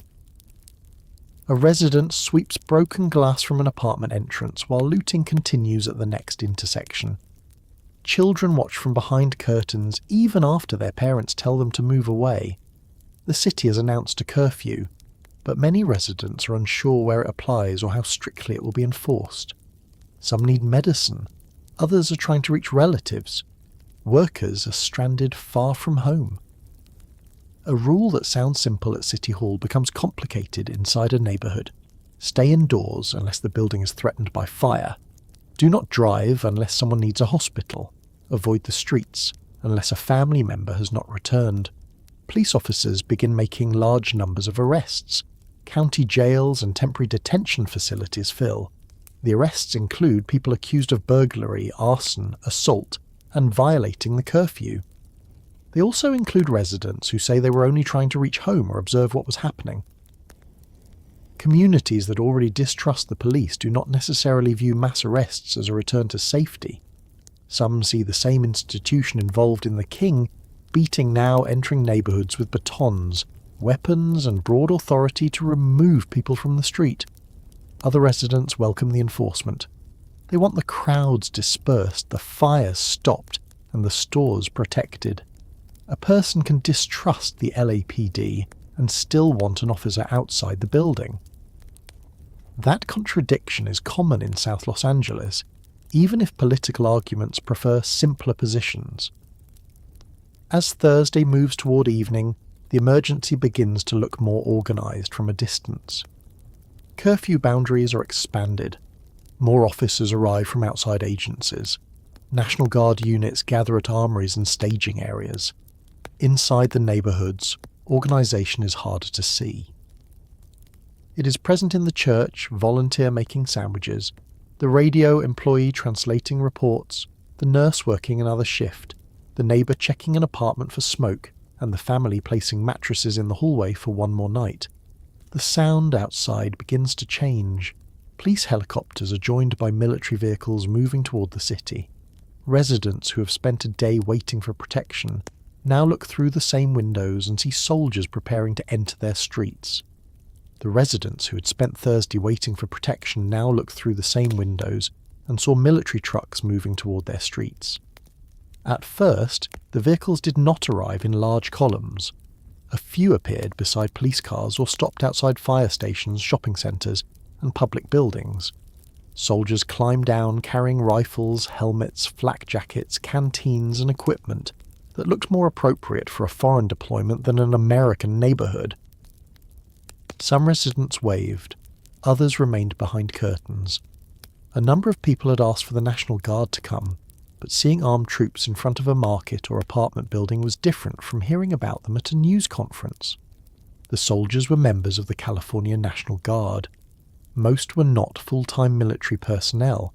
They were mechanics, office workers, students, teachers, police officers, small business owners, and employees who had been called away from their ordinary lives with little notice. Many lived in Southern California. Some had relatives in the neighbourhoods they were being sent to protect. Governor Pete Wilson had ordered 2,000 Guard members to report on Wednesday night. By 4 o'clock Thursday morning, about 2,000 had reached their armories. That did not mean they were ready to enter the streets. Units needed assignments, transportation, protective equipment, ammunition, maps, and instructions about what they were legally permitted to do. Many soldiers also needed refresher training in civil disturbance procedures that they had not practiced recently.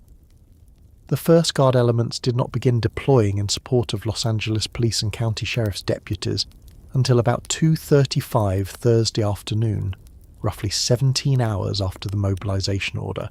By 8 that evening, about 1,000 were on the streets while more waited for missions. One reason for the delay was surprisingly basic. Much of the Guard's ammunition had been stored at Camp Roberts in Central California, about 250 miles from Los Angeles. A helicopter had to collect it and carry it south. The movement had never been fully rehearsed as an emergency operation. Loading problems, stops for additional riot equipment, and confusion over supplies slowed the flight. The ammunition reached the guard headquarters at Los Alamitos shortly before 2 in the afternoon. This did not mean the soldiers had spent the morning doing nothing. They reported quickly, formed units, received training, and waited for orders. The failure was in the system connecting the governor's decision to the streets that needed help. Local police agencies were not certain when troops would arrive. Guard commanders did not receive clear lists of missions. Different agencies requested support through different channels.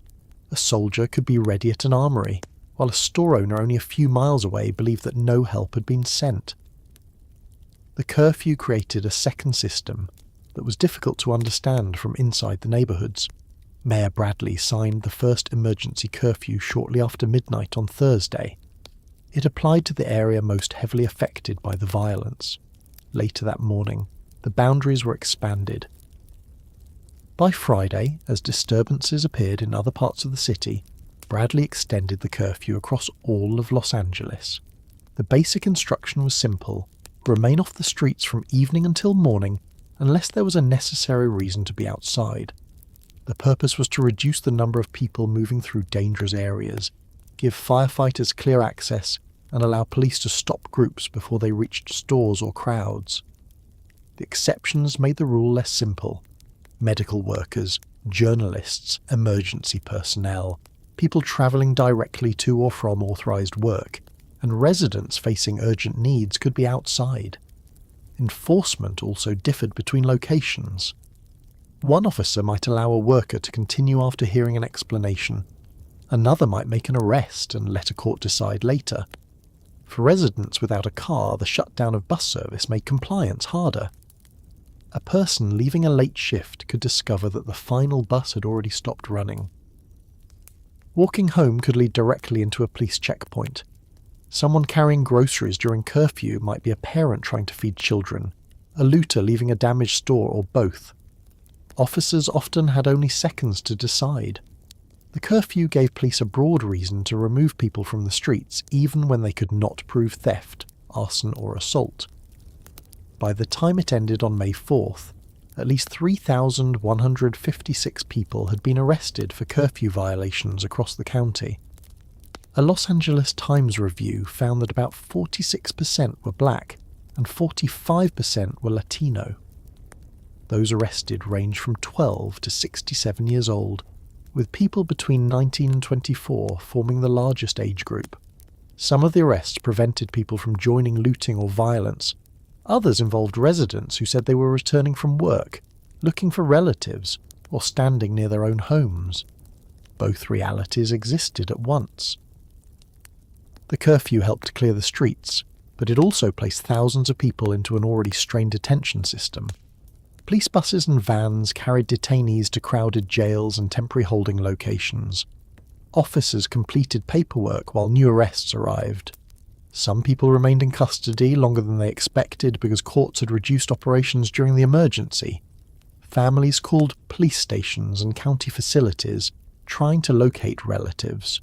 Thursday night was the second night of unrest, and it was the point when many Los Angeles residents understood that the crisis would not end quickly. The first night had been marked by surprise. On the second, people had time to prepare, and preparation could make the fear worse. Store owners removed cash and valuable goods. Families purchased food, water, batteries, and medicine before businesses closed.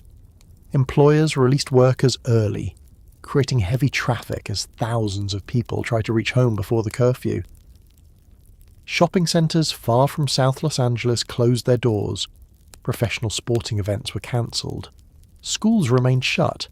Mail delivery stopped in 14 zip codes. Bus service ended early.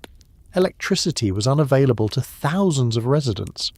Local officials warned people to stay home while television showed crowds appearing in places that had seemed safe a few hours earlier. By late Thursday, at least 25 people had died, hundreds had been injured, and about 1,000 fires had been reported since the verdict. Officials estimated property damage in the hundreds of millions of dollars.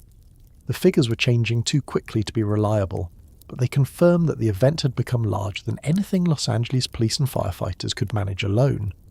National Guard units began taking over fixed positions. They protected fire stations, markets, banks, post offices, hospitals and shopping centres. They stood at traffic checkpoints and accompanied fire crews into areas where firefighters had been attacked. Their presence allowed police officers and sheriff's deputies to leave stationary posts and answer other calls. The soldiers were not supposed to replace the police. Law enforcement officers remained responsible for arrests and investigations. Guard members supported them by securing locations, controlling access, and providing enough visible force to discourage crowds from gathering. This division of responsibility looked clear on paper. On the street, soldiers and police used different language and different habits. A police officer might say, "Cover me," to mean that another officer should watch a doorway with a weapon ready. To an infantry marine, the same phrase could mean firing enough rounds to prevent anyone from shooting back. That difference later produced one of the most discussed incidents of the deployment. Police officers responding to a domestic dispute were accompanied by Marines. After shotgun pellets were fired through a door and struck officers, one officer called for cover. The Marines responded according to combat training and fired more than 200 rounds into the house. No one inside was injured, even though children were present. The episode became an example of why soldiers trained for war needed very precise instructions when supporting civilian police. Most military encounters during the unrest did not involve gunfire. Soldiers stood for long hours beside closed businesses. They checked identification, directed traffic, watched rooftops, and answered questions from residents. Children approached some positions to look at the vehicles. Adults brought water or food. Other people shouted insults or accused the troops of occupying the neighbourhood. The soldiers had to remain alert without treating every civilian as a threat. The Guard's own review described an uncertain environment in which the use of force was highly restrained. Commanders issued different weapon readiness levels, ranging from rifles carried without magazines inserted to weapons loaded and ready in response to a specific danger. Many Guard members on the street quietly kept magazines in their rifles, even when higher commanders preferred a lower readiness condition. They feared being unable to respond quickly if someone fired at them. That fear was not imaginary. Gunshots continued across the city. Police officers were fired upon. Firefighters had already been attacked. Residents protecting stores were carrying weapons, and some looters were armed. A soldier hearing a shot could not immediately know whether it had been fired at the military position, at a nearby building, into the air, or several blocks away. The curfew reduced the number of people outside, which made each remaining person more noticeable. A car moving after dark attracted attention. A person crossing a parking lot could be stopped by police, soldiers, or armed store owners. Drivers approached checkpoints slowly, keeping their hands visible. People who had never spoken to a soldier before found themselves explaining where they lived and why they were outside. For many residents, the military presence created the first quiet streets they had experienced since Wednesday afternoon. For others, the quiet did not feel safe. A row of armed soldiers could prevent looting while also reminding the neighbourhood that local government had lost enough control to require military assistance. Shortly after midnight on Friday, Wilson and Bradley requested additional Guard forces, bringing the planned total to 6,000. The governor then asked Washington for active duty troops. President George H.W. Bush agreed early Friday morning to send Army soldiers and Marines, along with federal law enforcement teams. The request carried legal and political importance. The National Guard had been operating under the authority of the governor. Active duty Army and Marine units could not simply begin policing an American city without federal action. On May 1st, Bush issued a proclamation ordering people engaged in violence to disperse, and an executive order authorizing federal forces to help restore law and order. He also placed the California National Guard under federal control.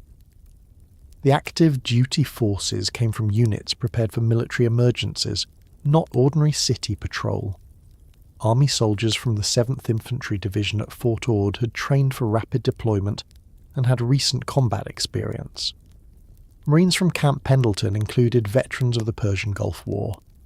Their equipment and discipline made them useful, but their combat background increased the need for strict rules. Marines began arriving in the Los Angeles area on Friday afternoon. Army aircraft carried soldiers south from Fort Ord.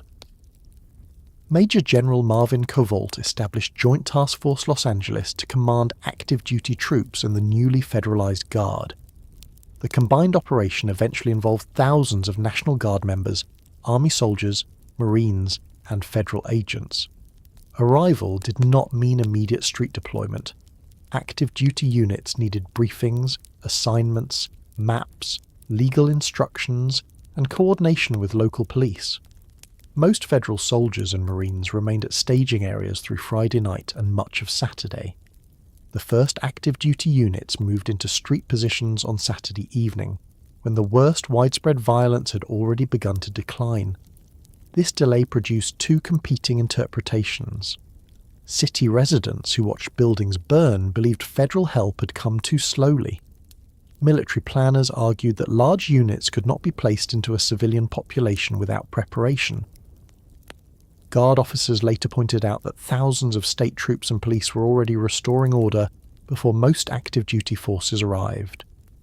The federal deployment provided reassurance and additional security, but the curfew, the National Guard, local police, sheriff's deputies, and officers from other California agencies had already reduced much of the open looting. Federalization also complicated some arrangements that had started working. While the Guard remained under state authority, local commanders could coordinate directly with police stations and accept many support missions. Under federal command, requests received more legal review and higher-level approval. Joint Task Force leaders wanted tight control over what soldiers did and where they went. Police commanders sometimes found that a mission approved the previous day now required a new process. This was a conflict between speed and caution. Local officers wanted soldiers moved quickly from one store or intersection to another. Federal commanders wanted to prevent an armed unit from acting without clear authority. Each position had practical value, and each created frustration for the other side. Friday afternoon brought one of the few public statements capable of interrupting the constant stream of official briefings. Rodney King appeared before reporters. Until then, his image had been central to the unrest, while his own voice had been largely absent. He was the man in the recording, the victim named in speeches, and the reason repeated by people who had never met him. King was visibly distressed. He asked people to stop fighting and tried to say that everyone could get along. The statement was brief, hesitant, and repeated across the country. It did not end the unrest, but it separated King himself from the violence committed in his name. Later that day, President Bush addressed the nation from the White House. He described two separate problems: restoring order and addressing justice. He announced federal action, condemned the destruction, and confirmed that the Justice Department was investigating whether the officers who beat King had violated federal civil rights law. The speech attempted to tell angry residents that the state verdict was not necessarily the final legal decision, while also warning that violence would be met with force. Inside Los Angeles, the speech competed with more immediate concerns. People wanted to know whether the market would open, whether the curfew had changed, whether schools would remain closed, and whether a relative arrested the night before had been released. Friday night was quieter than Thursday, but it was not normal. National Guard members held positions at major intersections. Police conducted sweeps and made curfew arrests. Fire crews answered remaining calls with escorts. Helicopters still crossed the sky. Searchlights moved over roofs and parking lots. Some families slept more easily because soldiers were visible outside. Others stayed awake because weapons were visible outside. In Koreatown, merchants continued guarding damaged shopping areas. In South Los Angeles, residents listened for gunfire and watched for new fires. In Compton and Long Beach, local police worked beside military units and outside officers. Churches and relief groups began distributing food, while the curfew was still in force. Saturday brought a noticeable reduction in open violence. More than 6,000 Guard members were deployed, with additional troops held in reserve. Active duty Marines began replacing Guard units at some positions. Army troops waited at staging areas or moved into assigned sectors. The city had reached the point where the number of armed personnel available exceeded the number of large crowds willing to challenge them. The presence worked partly because people believed it would work. A group considering a store no longer saw an empty street and a delayed police response. It saw soldiers, police cars, checkpoints, and the likelihood of immediate arrest. The same person who had joined a crowd on Wednesday might remain home on Saturday because the risk had changed. Curfew enforcement became more visible as serious violence declined. Police no longer had to pass every minor violation to reach a burning building. They could stop pedestrians, question drivers, and arrest people who did not have an accepted reason to be outside. This helped restore control, but it also changed the public record of the unrest. Thousands of arrests were recorded, yet many were not for arson, robbery, or assault. They were for being outside after the deadline. Later debates about the criminality of the crowds would often combine serious offenders, opportunistic looters, spectators, and curfew violators into one total. By Sunday, nearly 8,500 Guard members, soldiers and Marines were stationed in and around the affected areas. Grocery stores and banks began reopening under military protection. Residents lined up for food, cash and checks that had not been delivered. Some posed for photographs with troops. Others asked how long they would remain. The danger had not entirely passed. On Sunday night, National Guard members shot and killed a motorist after authorities said he drove through a barricade and moved toward the troops.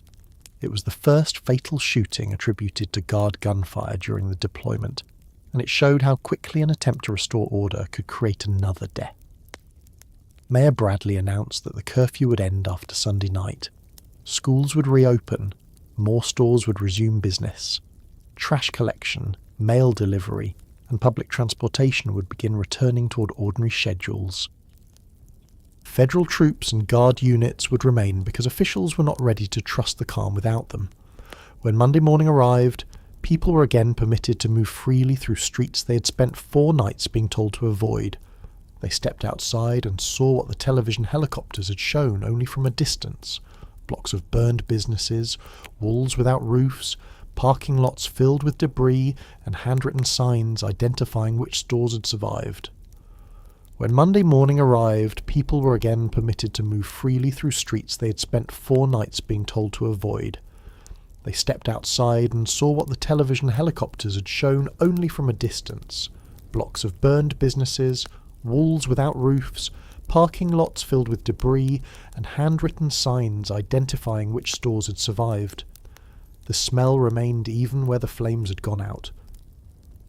Burned wood, melted plastic, spoiled food, smoke, wet ash, and the chemical odour left by damaged electronics mixed in the warm air. Water from fire hoses had collected along curbs and inside buildings. Broken glass covered sidewalks. Metal security shutters had twisted in the heat. In some places, only a sign or part of a wall remained to show what kind of business had occupied the lot. Residents began cleaning before the city had completed its official damage assessment. People arrived with brooms, shovels, gloves, trash bags and wheelbarrows. Church groups organised volunteers. Neighbours swept glass from intersections. Business owners stood inside ruined stores, lifting damaged merchandise and trying to determine what could be saved. Some buildings were still too dangerous to enter, so inspectors marked them and ordered people to remain outside. The clean-up photographs gave the city a welcome change from the images of violence. They showed Black, Latino, Korean American, Asian American, and white residents working beside one another. Public officials pointed to the volunteers as evidence that Los Angeles was coming together. The cooperation was real, but it did not remove the losses. By one widely used count compiled 6 months later, the unrest had caused 53 deaths and 2,383 injuries. About 17,000 people had been arrested for offences ranging from assault and arson to looting and curfew violations. More than 1,100 structures had been damaged or destroyed, including homes and apartment buildings, and approximately 1,700 businesses had been affected. Insurance losses were estimated at hundreds of millions of dollars, while total damage approached $1 billion. Later sources have used slightly different death and arrest totals because officials disagreed about which incidents should be classified as directly related to the unrest. Each number contained a separate problem. A person counted among the injured might require years of medical care. A destroyed business might employ 20 people, whose names never appeared in a report. An arrest might involve someone accused of setting a fire, someone carrying stolen goods, or someone unable to reach home before curfew. A damaged apartment building might displace several families who had no savings for a hotel. More than 26,000 people sought emergency assistance. Thousands applied for unemployment help, rent support, mortgage assistance, food, and compensation for personal property. Some received aid quickly. Others encountered paperwork they did not understand, especially when forms were available only in English or required records that had burned with the business. Business owners faced insurance adjusters, banks, landlords, building inspectors, and licensing agencies. Many discovered that their policies did not cover the full loss. Some were underinsured because complete coverage had been too expensive. Others had loans on equipment that no longer existed. A merchant could owe money on a burned refrigerator, cash register, delivery van, or inventory while earning nothing from the closed store. Korean American merchants suffered a large share of the commercial damage. Estimates commonly placed their losses near $400 million, involving well over 2,000 businesses that were looted, burned, or otherwise damaged. For many families, the store represented money borrowed from relatives, savings accumulated over years, and labour contributed by husbands, wives, children, and grandparents. The damage also exposed how limited the community's political influence had been. Korean Americans had created successful business networks, churches, newspapers, radio stations, and professional associations, but economic activity had not produced equal access to City Hall or the police department. During the unrest, many merchants believed other districts received greater protection, while Koreatown was left exposed. The date, April 29th, became known in Korean as Sawai-gu, meaning 429. It came to represent more than the destruction itself. It marked the moment when many Korean Americans concluded that remaining politically quiet was no longer safe. Community organizations registered voters, encouraged younger Korean Americans to enter government, built relationships with other ethnic groups, and demanded greater representation. Korean language media continued discussing the failures of the police response long after the national cameras had moved on. The process was difficult because the unrest had deepened conflict between black and Korean communities. Some black residents believed the coverage focused too heavily on Korean losses, while giving less attention to decades of police abuse and economic neglect. Some Korean Americans believed they had been unfairly treated as symbols of racism, even though many were recent immigrants with little power over American institutions. The death of Latasha Harlins remained central to that tension. Black residents could not discuss the destruction of Korean-owned stores without remembering a 15-year-old girl killed inside one. Korean merchants could not discuss the Harlins case without feeling that thousands of unrelated families had been held responsible for the actions of one shopkeeper and the sentence imposed by an American judge. Community leaders had to begin with those painful facts rather than pretend that the conflict was simply a misunderstanding. The Justice Department's Community Relations Service worked with Black, Korean American, and Latino organizations after the unrest. Mediators helped create rumor control centers, improve communication with law enforcement, develop school emergency plans, and organize meetings between groups that had often spoken about one another rather than to one another.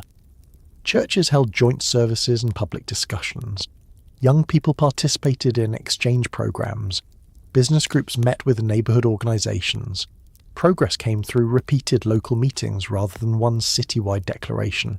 There were moments of genuine cooperation. There were also meetings filled with accusations, defensiveness, and anger. A conversation did not erase a burned store or a dead child. The purpose was to prevent those losses from being used as permanent reasons for hostility. Latino residents entered the political discussion with their own concerns. They had represented a large share of those arrested, injured, and economically affected, but the national story often described only a black-white conflict or a black-Korean conflict. Latino organizations argued that the city could not rebuild South Los Angeles without recognizing how quickly its population was changing.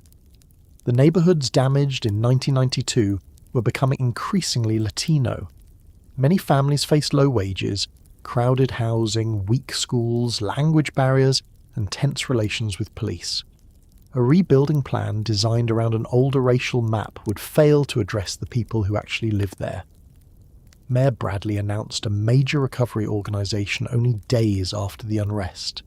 He selected Peter Ueberroth, known for organizing the 1984 Los Angeles Olympics, to lead Rebuild LA. The name suggested speed and unity. Corporate leaders promised investment. National companies announced plans to open stores, create jobs, and direct purchasing toward businesses in low-income neighborhoods. Public officials spoke about rebuilding more than structures. They promised to confront unemployment, poor education, weak transportation, inadequate healthcare, and the absence of major grocery stores and banks. The early expectations were enormous. Residents had heard similar promises after the Watts uprising in 1965.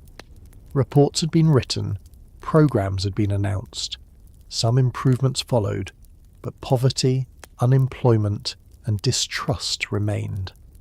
In 1992, city leaders insisted that the new effort would rely on private investment and long-term business development, rather than short-lived government programs.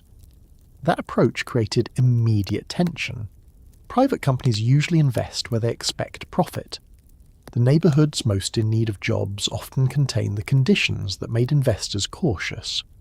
Damaged buildings, low household incomes, high insurance costs, fear of crime, uncertain property ownership, and limited access to credit.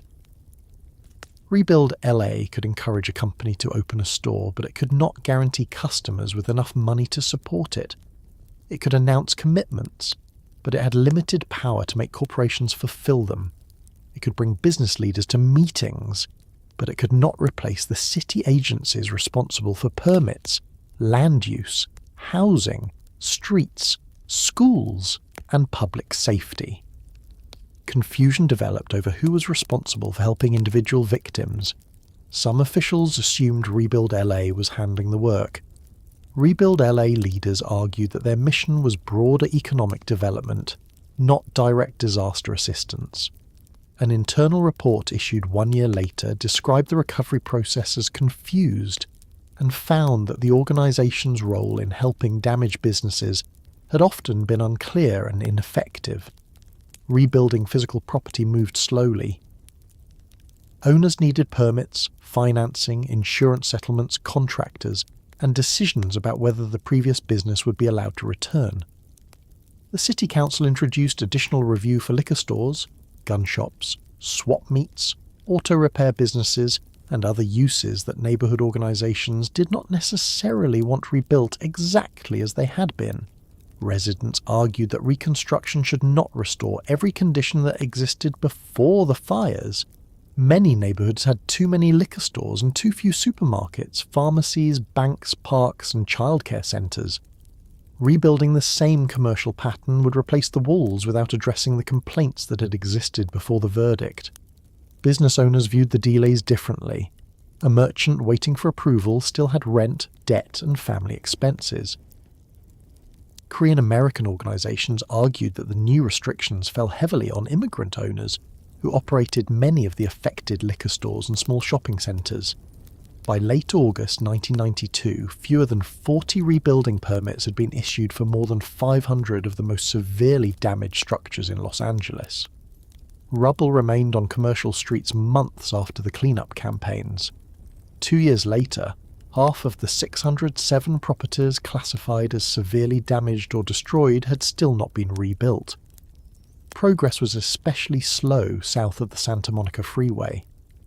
Along parts of Vermont Avenue, new buildings appeared beside fenced lots, where weeds grew through broken foundations. The slow recovery was not caused by one failure. Los Angeles was already in a serious economic recession. The end of the Cold War had reduced defense and aerospace employment across Southern California. Manufacturing jobs had been leaving the inner city for years. Banks remained cautious. Insurance disputes continued. Some property owners chose not to return. A new shopping centre could not replace a lost factory job. A temporary clean-up position could not provide the stability of unionised manufacturing work. Promises of investment sounded less convincing when residents could see empty lots from their windows. Political leadership also changed. Tom Bradley had served as mayor since 1973 and had helped shape the modern image of Los Angeles. By 1992, however, his authority was weakened. Critics blamed him for failing to control the police department and for the confused recovery.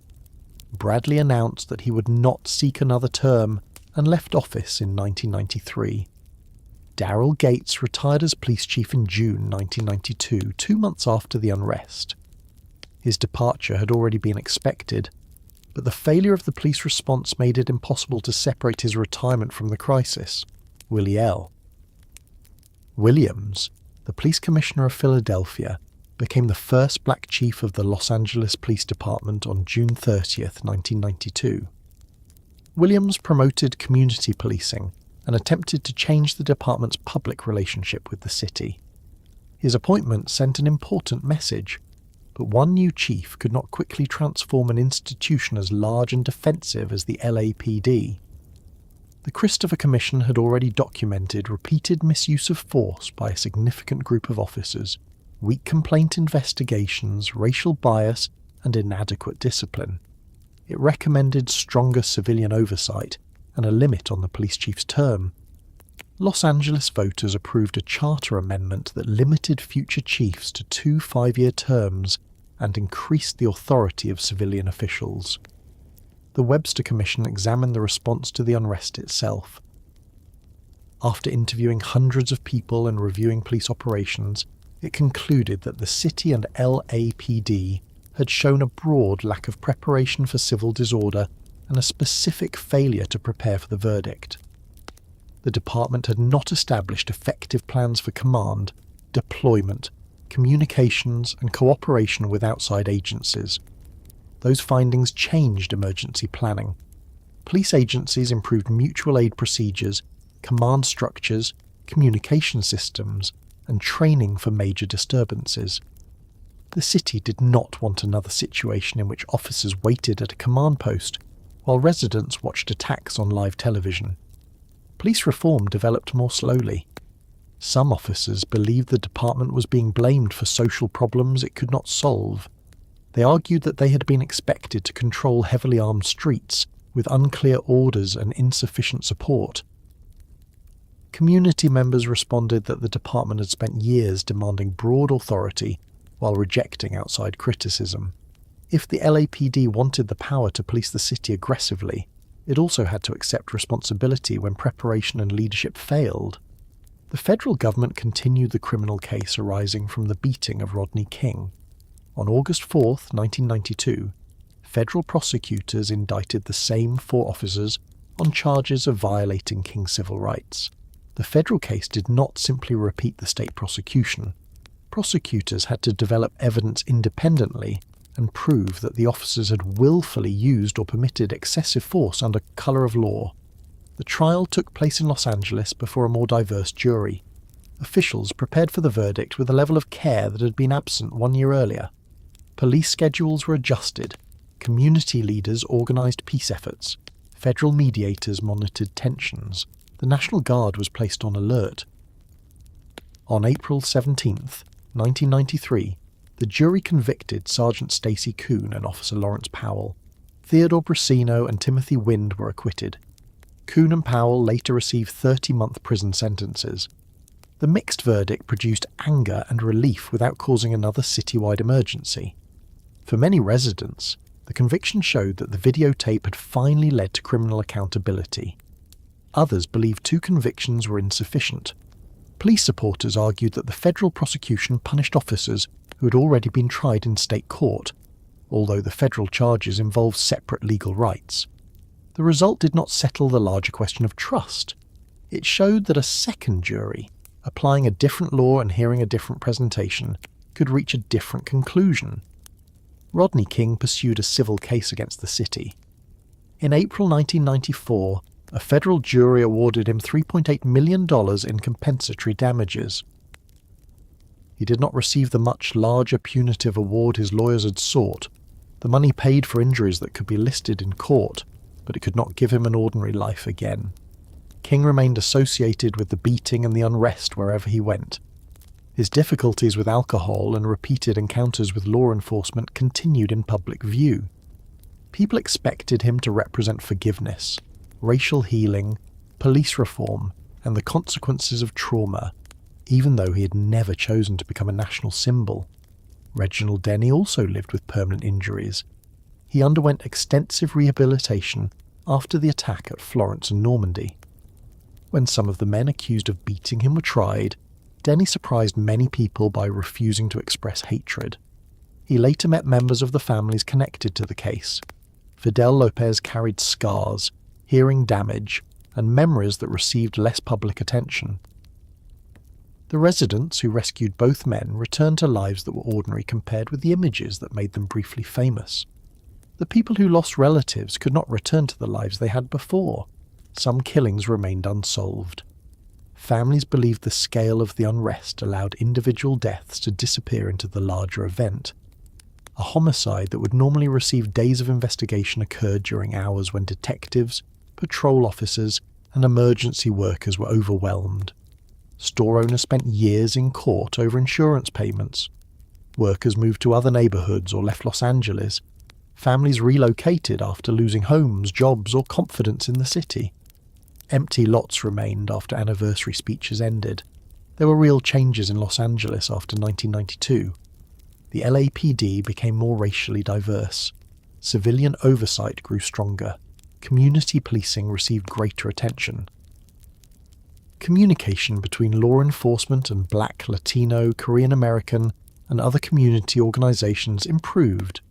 Later reforms introduced stronger monitoring of officer conduct, greater transparency, and independent inspection. Many of the department's most significant structural changes came years later, after the Rampart corruption scandal led to a federal consent decree in 2000. The fact that another major scandal was required showed the limits of the reforms that followed 1992. Economic change remained even less complete. Some damaged areas gained new supermarkets, shopping centres, housing, schools, and community facilities. Other blocks remained underdeveloped. South Los Angeles continued to experience higher poverty and unemployment than many other parts of the city. The recovery was slow and uneven, with physical reconstruction moving faster in some districts than in others. That unevenness affected how people remembered the unrest. Someone whose store was rebuilt may remember community support and a second chance.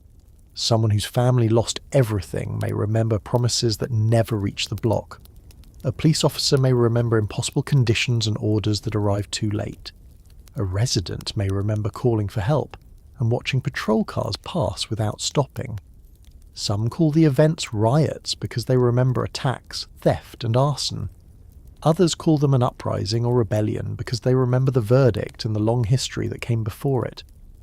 Many Korean Americans call the event Sa-igu because the date carries its own meaning in their community. The different names are not only arguments about language, they reveal which part of the history a person believes should remain at the centre. The violence cannot be explained without police abuse, racial discrimination, poverty, job loss, and the failures of the justice system. Those conditions do not excuse the beating of a motorist, the killing of innocent people, or the destruction of neighbourhood businesses, both statements necessary. Los Angeles did not lose control on April 29th, because every resident suddenly rejected the law. Control had been weakening for years wherever people no longer believed the law applied fairly, wherever public institutions appeared only during arrests, and wherever economic promises repeatedly failed. The verdict provided the immediate cause. The failures beneath it determined the size of the reaction. When the streets reopened, the city restored traffic, schools, police patrols, deliveries, and business hours. Those tasks made Los Angeles function again. They did not answer the question raised by the videotape and the acquittals. What happens when a large part of a city sees clear evidence of abuse and then hears the justice system say that no crime has been proved? That question remained after the soldiers left. It remained in police training rooms, courtrooms, church meetings, campaign speeches, Korean American community organizations, black neighborhoods, Latino neighborhoods, and families who had spent the longest nights listening for help that did not come. The fires stopped. The curfew ended. The buildings were cleared or rebuilt. The argument about justice, authority, safety, and who receives protection in an American city did not end with them.